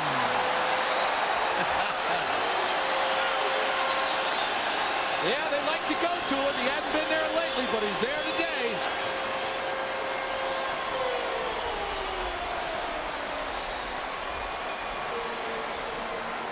And the Huskies just put this one in the locker box. 12 plays that go 88 yards. Well, we say they like to go to the tight end there, just find the open area. And that, of course, means Stevens. Find the open area, hitting 6'7", touchdown. He could catch cold. He was so long. Penalty flag thrown as the kick goes through. But let's see about the flag before we count it.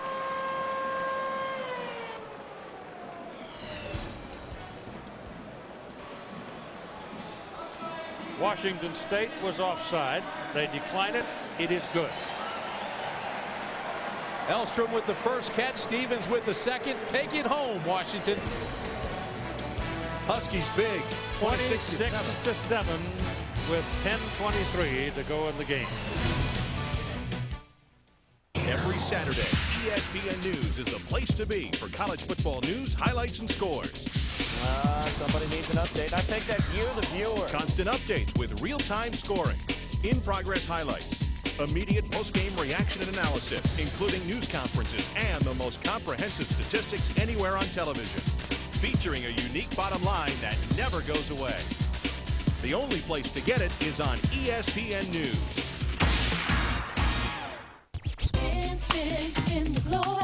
It's your turn to spin the globe. Spin it, spin it, spin it. All around the world, Siemens helps companies prosper by providing them with systems and controls that assure quality regardless of quantity. Whatever the product, wherever consumers consume, we want to help them savor life better. Spin, spin, spin the globe. It's your turn to spin the globe. Put yourself in the hot seat of ESPN's 2-minute drill. Feel your heart pump and your adrenaline build as you race the clock. Now you can be in the hot seat at home. ESPN's 2-minute drill, the ultimate sports quiz show, comes to the PC with ESPN's 2-minute drill CD-ROM. Test your sports knowledge with host Kenny May and other ESPN personalities such as Rich Eisen, Tom Jackson, and Charlie Steiner. ESPN's 2-minute drill CD-ROM. Available wherever software is sold.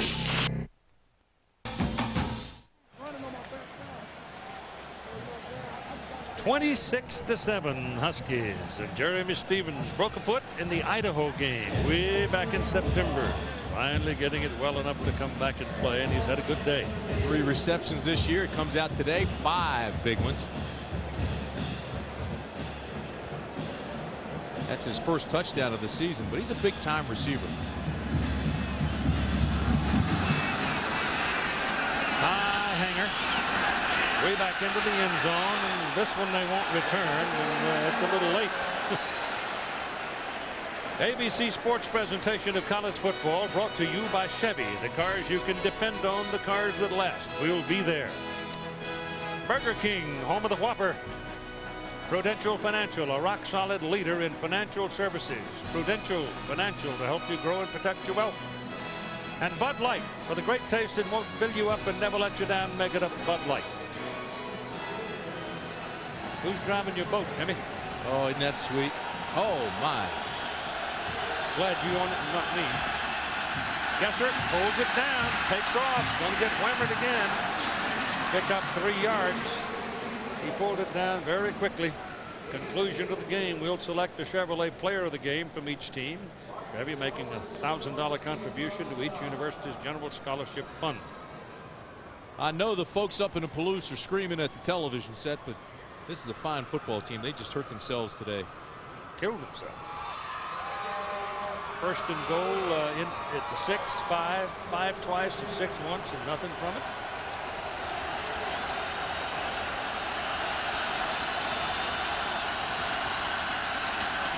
Pass is thrown underneath. Pass is completed to Riley, but Riley's tackled immediately and a yard short of the first down. You have to go all the way back to that 4th and 1 for Washington State in the great defensive stand. That play was sensational. Then they had another opportunity. Gesser, broken play, he fumbles. They get inside the 10 again. They get hit from behind, the interception. 7 goal-to-goal plays today, resulting in minus 13 yards, 0 points. That'll get you beaten. And it has. This is Dave Minnick. And he lays the leather on him and picks up the first down.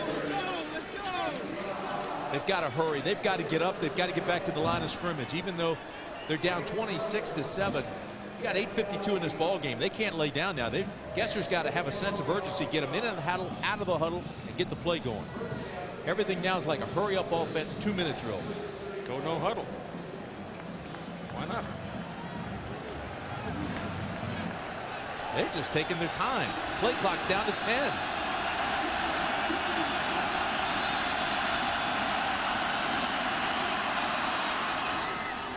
That's good to Riley. Breaks a tackle. Fumbles the ball. Goes out of bounds. Cougars keep it. And it'll be a first down. Move the ball. Move the chains.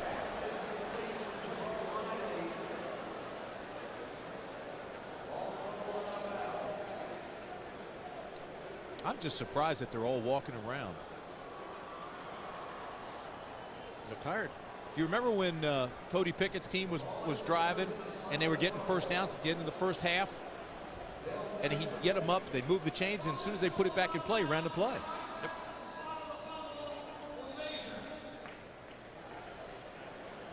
Like the Stabler rule, they're saying you can't fumble forward and get a first. So they're going to measure, bring it back to where he fumbled it. He may not have it, but they do that. Well, that's why they're going to measure. It looks like he is a little bit short. Be close.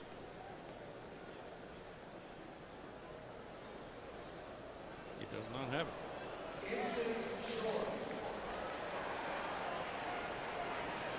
Friday, ABC Sports Thanksgiving Feast presented by Siemens kicks off at 9 o'clock in the morning Pacific time. Texas A&M. And then at 12:30 Pacific, Nebraska goes down to Boulder to play the Colorado Buffaloes. It's one of those deals where they really should have 2 plays called. Could just come up, quarterback sneaky, get the first, line up again, and take your shot. 8:25 to play in the game.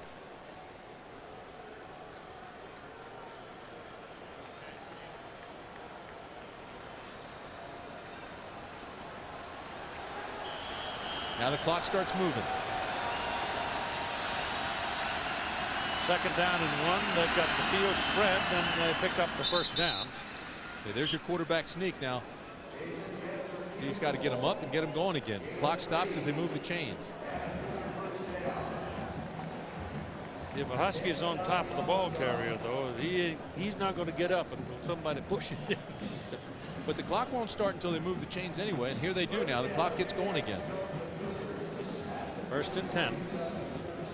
The ball is at the 47. Coming up on 8 minutes even. Play. Spread again. Ball's away, and it is long gone, incomplete. The Huskies just laid their ears back and came at him and forced him to throw early. You know, at halftime, it was Mike Price who said, We're the ones that should be having all the success throwing the ball. We're the passing team. You look at his weapons. McElrath, who came into this ball game with 62 receptions, has 1 today. Tippins, Bush had the touchdown, obviously, and Minnick has 15 carries, 32 yards. Very, very quiet, top to bottom, all the weapons for the Cougars. Bush is at the top of the picture. Gesser's pass to the sidelines intended for Theo Barr is incomplete. Well, he just looks shaky, doesn't he, Keith, right now? Yep.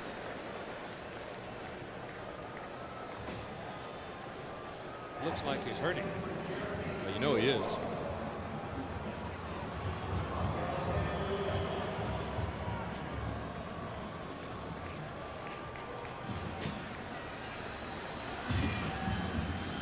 This is a little salt on the wound, this kind of performance at the end of the season. It's a cruncher. 7:45 to play in the game. Gesser back.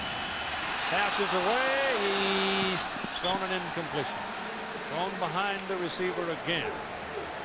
And again, Gesser's on his butt. Just leveled it. Came with a safety blitz. And again, Gesser ends up on his behind. Whoa. Last 3 games, he has just been blasted. 4th and 10 coming up, and they're going to go.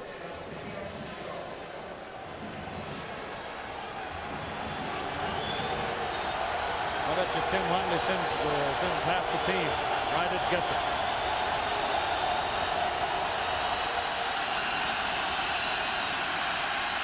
Pass is away and caught by the receiver Colin Henderson, but caught as he was falling down, and he's 8 yards short of the first down.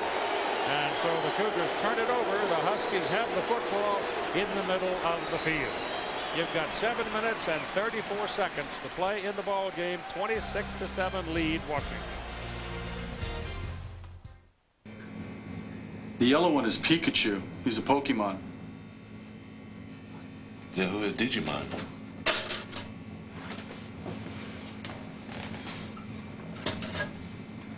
Thanks. Digimon is like a different group, wholly separate from the Pokemons. Thanks for clarifying that. Sure. Actually, Digimon means digital monsters. Now, your first source for round-the-clock sports news is even better. The new ESPN News. A brand new look with the enhanced bottom line that's always on and lets you know what's ahead. Constant score updates and live in-game stats. Highlights, news conferences, analysis, and more. The new ESPN News is here.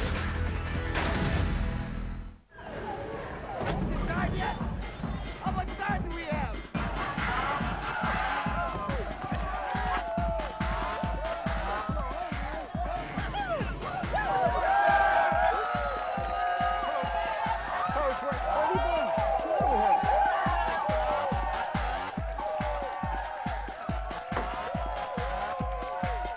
And we're back. College Game Day, presented by Discover Card. Saturday mornings at 10:30 on ESPN.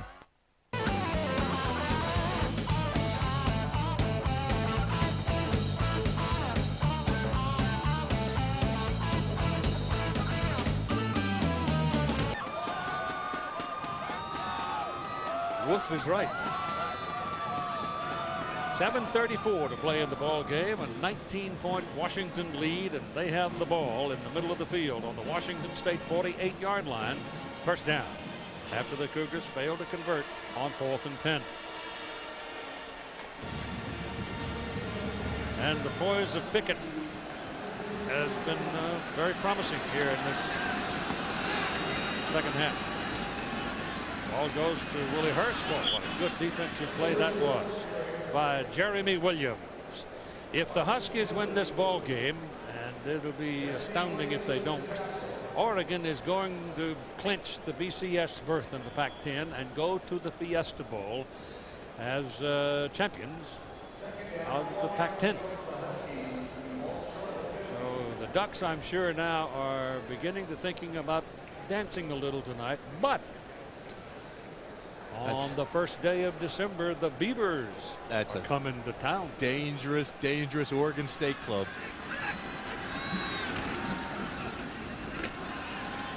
This is Willie Hurst fighting for whatever he can get. So remember this, if Washington winning this game, then all Oregon has to do is win their game to go to the Fiesta Bowl. It is that simple. All right, Keith, thanks a lot. We'll check back with you, Washington State, in a moment, but we want to take you in for some bonus coverage right now. Michigan and Wisconsin tied at 17 apiece. There's a little more than a minute left. Michigan with the ball and marching for perhaps a go-ahead field goal.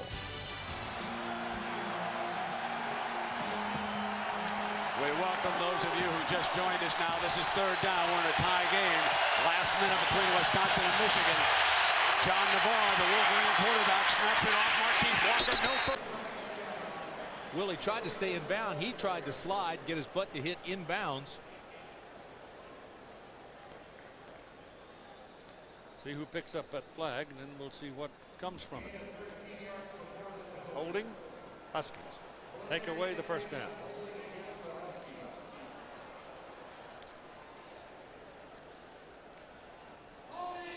Rick Neuheisel still fussing on the sideline, but he's been pretty quiet. Game started with Washington going in senior day. They were late. Game was held up, and they drew a penalty. And he became immediately dyspeptic. He's done a heck of a job, hasn't he? Yes, he has. Lost only a handful of games the entire time he's been here in Washington. Spot foul on this play, 4-yard gain, 10-yard penalty, third down 15. Mark Ameto, our statistician, as usual, and Kelly Hayes. That was almost a 20-yard swing right there, that penalty. Got him just about where the ball was snapped. James Price has played very well. He's been banged up and had lost some games, but he's played well today. And now the Huskies on fourth down will go to the punt.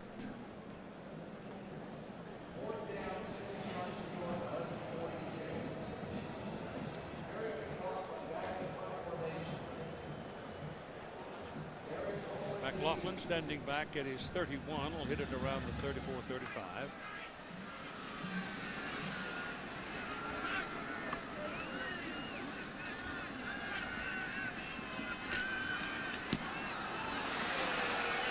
High hanger, fair catch call, ball fumble. Eric Coleman fumbled it.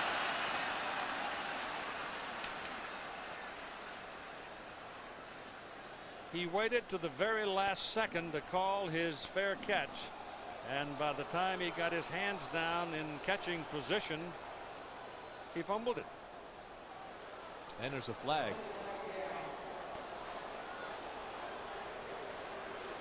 Violation of the 2-yard belt. Kicking team. First down.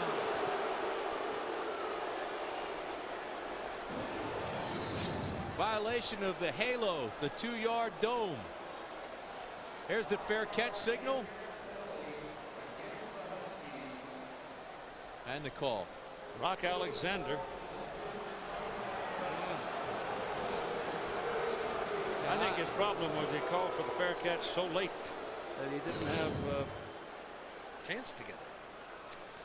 But they luck out. They keep the ball. They have it now first down at the 25-yard line, and 5:11 to play in the ball game, and we have 20 penalties.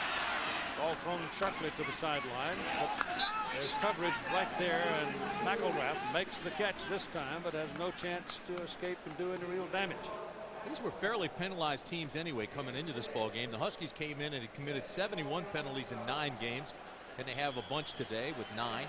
And then Washington State had 78 penalties coming into today's game. Back to the sidelines. Good catch by Mike Bush. He just barely saw the ball in time to make the catch, and that's good for a first down. So now the Cougars are going without a huddle and getting something done. Surprised they waited this long. 4:43 play in the game. 26-7 Huskies. Back to the same spot. They go to McElrath, and he tiptoes up past the marker, and we'll have another first down at midfield. This team has been so successful all year. To end the season like this, I'm sure, is really devastating for them. They were picked, what, 10th in the Pac-10. Mike Price jokes and says, I tell my kids we were picked 10th in the country, but coming into this game 9-1, they've got to be devastated. Yep. And remember, they were only that one play against Oregon and one play away from being undefeated. First down from midfield. Passes away in a hurry, deflected and dropped. The umpire might have been involved. Dennis has had a tough day in there. I was going to say, bullets at him all day. Dennis Angel has been hit. He's been run into. That time they've used him as a pick, and that time he broke up the pass. Just remember, the official is part of the field. It's his responsibility to get out of the way, but if he doesn't, play stands as is. Mike Bush looking at him and saying, hey, man, get out of my way. Second down and 10. Puts it up. Caught. McElrath makes the catch inside the 10-yard line. First and goal for the Cougars. 4:23 to play in the game. What makes McElrath so successful as a receiver is he's strong and he's smart. And here he's using his body lean to get position and goes up and makes the catch. I'm surprised again they didn't go to him earlier. Did not catch a pass until the fourth quarter. Ball is on the 7-yard line. First and goal. Gesser throws, caught inside the 5 by Mike Bush, defended by Wandama Davis. Here we go again, Keith. This is where they've really struggled all day. Not only in the red zone, but inside the 10. Yeah, but it's the other end of the field. We got a Husky down on the field in the end zone, hurt on the play. Looks like Rock Alexander. Number 3. So a timeout here for him. McElrath, 66 receptions this season, came into this game with 62. They didn't look for him until very, very late. He was on the verge of breaking the school receiving mark, wasn't he?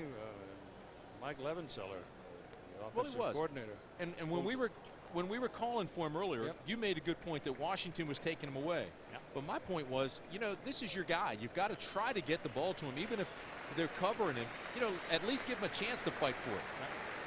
He needs 2 more. 1 to tie, 2 to break. Well, I hope he gets it.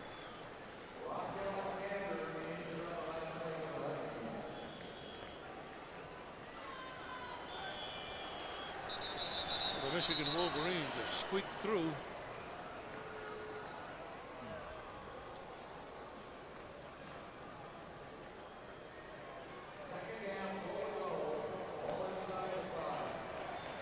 It's been a long last quarter. It certainly has. 4:07 to play in the ball game. Second down and goal from the 5-yard line.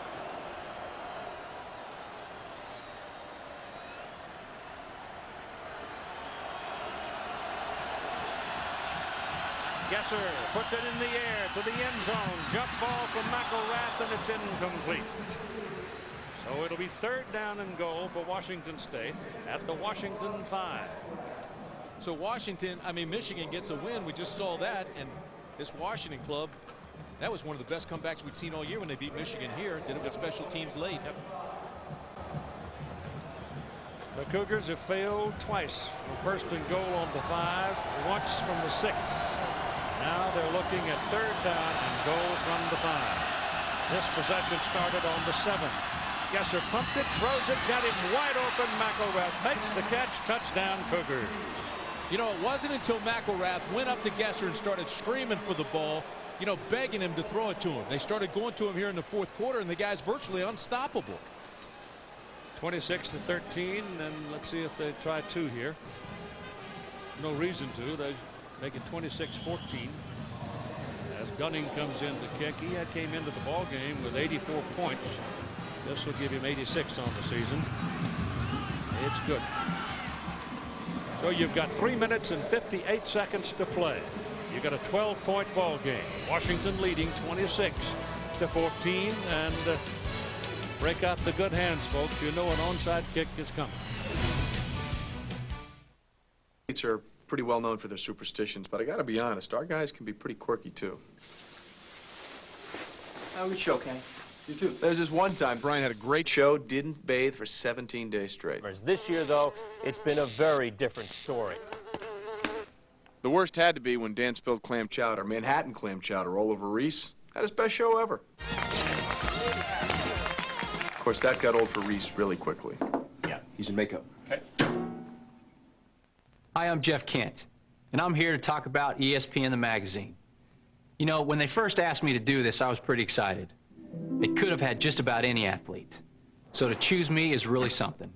It's humbling to be able to give something back. So all you young players out there, listen up.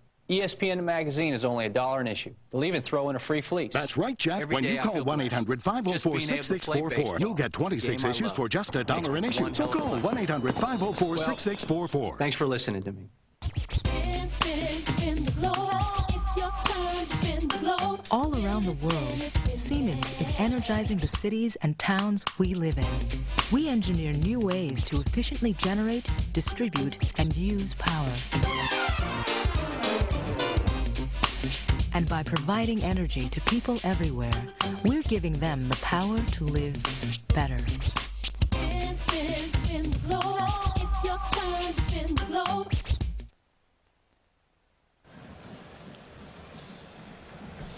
.358 left to play. And you just know there's got to be an onside kick coming up here. There's McElrath, and there is Mike Levenseller. They're now tied in the record book. One more, and McElrath will own the record of receptions. Well, they've had some great catchers over there. Hugh Campbell, remember Hugh? Throw the ball up, and He'd go up in the crowd, and somehow he'd come down. He'd be 4 inches shorter than anybody else. He'd still get it. Ed Barker, good one. Good old days. Ball bounces up, and it's caught by the Huskies. Covering on the play is Charles Frederick, and Washington has the football at the 47-yard line. Here's Todd. Well, Keith, this is what they're playing for. They call it the Apple Cup, but it's really the Apple Cup Trophy. And I got its name because Washington is the home of some of the best apples in the world. But for the last few years, this has resided in the equipment room of the Washington Huskies, and it looks like it might be going back there. I know the fans here at Washington, they want it to stay put. So there it is, the notorious Apple Cup. And that's what they're playing for. Keith. We need a new trophy. It doesn't weigh much, I'll tell you that. It's not red and delicious. No, it's not. It's like an unused bowling trophy. The ball is handed to Willie Hurst. He's going to pop out of there and make a big play out of it. Lamont Thompson finally dragged him down. Time permitting, stay tuned for the Thrifty Car Rental postgame report and scores and highlights from around the country. Matter of fact, they've talked to the Apple Commission, State Apple Commission, about a new trophy. And it's my understanding that someone said, well, we're spending our promotional money outside the state now. Whoops. I'd rethink that. I would too. Now, it's only been the Apple Cup since what, 1962? That's what they say, yeah. Well, I lived here a long time, and I never remember doing that. I guess I must have. The ball is handed for the inside for the tailback, and they're just going to sit on the ground and grind away with it as long as they can, because it's now 3.5 minutes coming up, and they lead by 12 points. And it would seem at this juncture they've got enough points to win the ball game. Well, when you were at Washington State, what did they call this game? Just a good old-fashioned backyard brawl? Yep. War. The crowd today is 74,442. It is the third largest crowd in Husky Stadium history.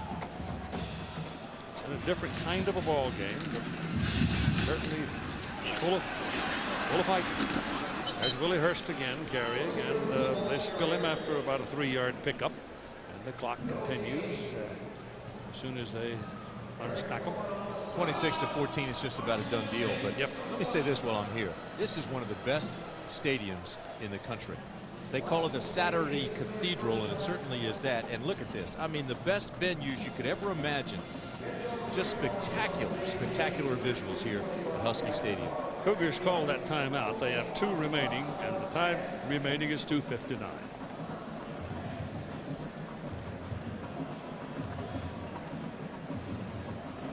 always make you feel welcome when you come to the University of Washington, don't they? Yes, they certainly try.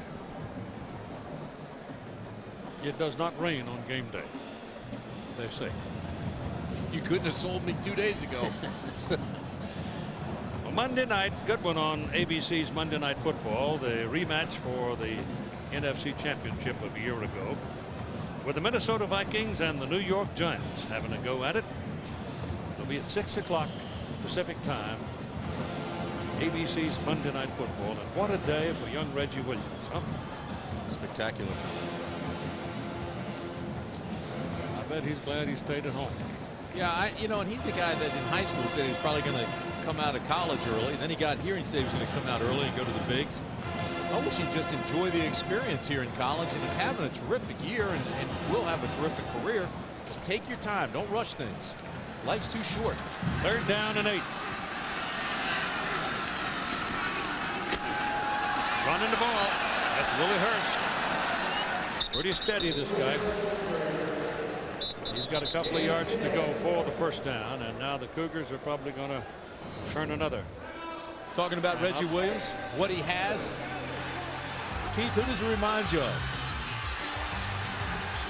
Got that speed, got that size, got that body control. Precision routes and toughness.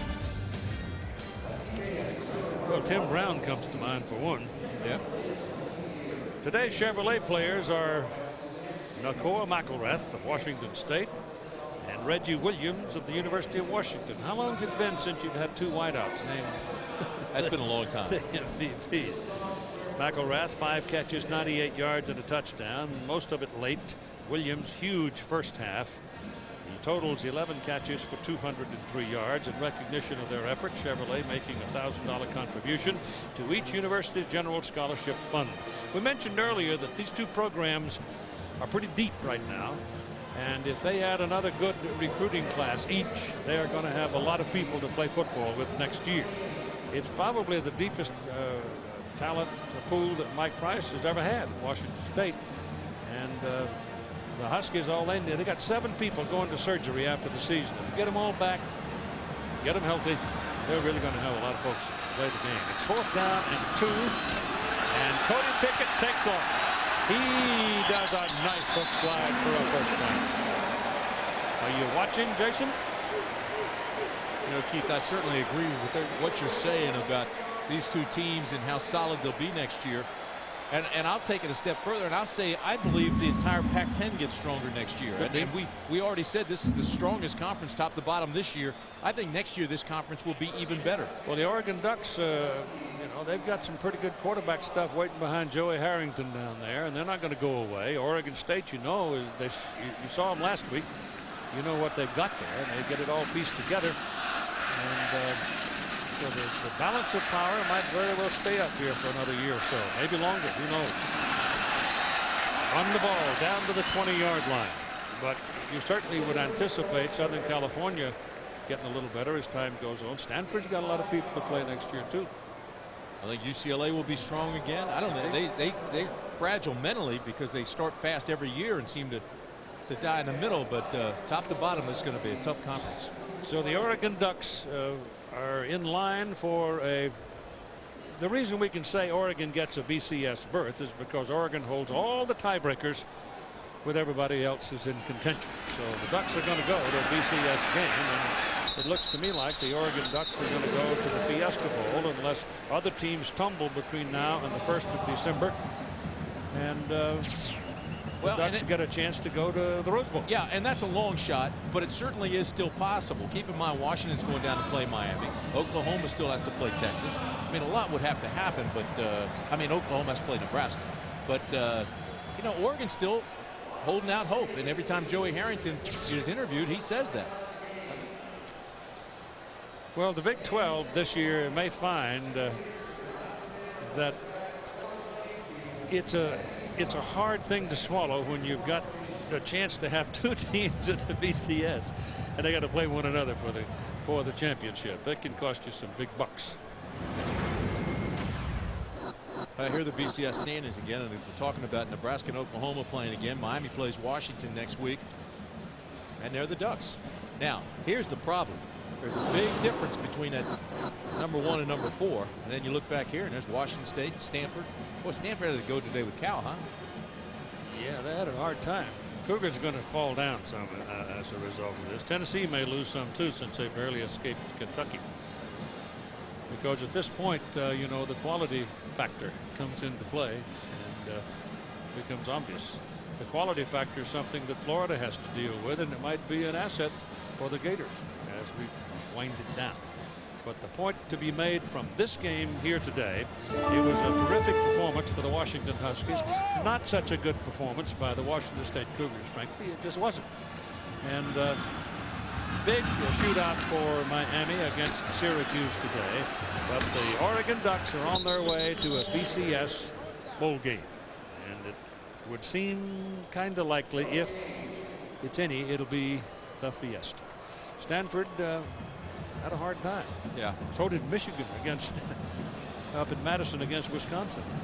Keith, we go back to what Mike Price said. He really felt this team had to get off to a good start. They had to have early success because they haven't had to come from behind all year, really. I mean, they've had success. The closest game was the Oregon that last play, but here they fell behind big and just couldn't come back. Just never really got it going. And they hurt themselves. Yep. Well, if you don't get points when you're down there first and goal from the 5 twice and 6 once, pretty hard to win a ball. Yeah, they'll be kicking themselves when they watch this tape. 40 seconds to go in the ball game.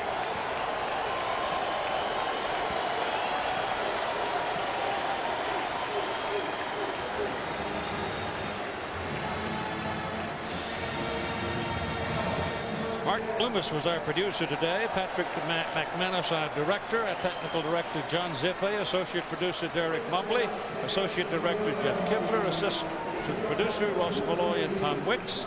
As we told you, Kelly Hayes, our spotter, and Mark Amito, our statistician. Computer stats, Matt Jenkins. Production manager, Joe Alvarado. Technical manager, Dennis Zabo. I'm Tim Brent's footman. Todd Harris was on the field.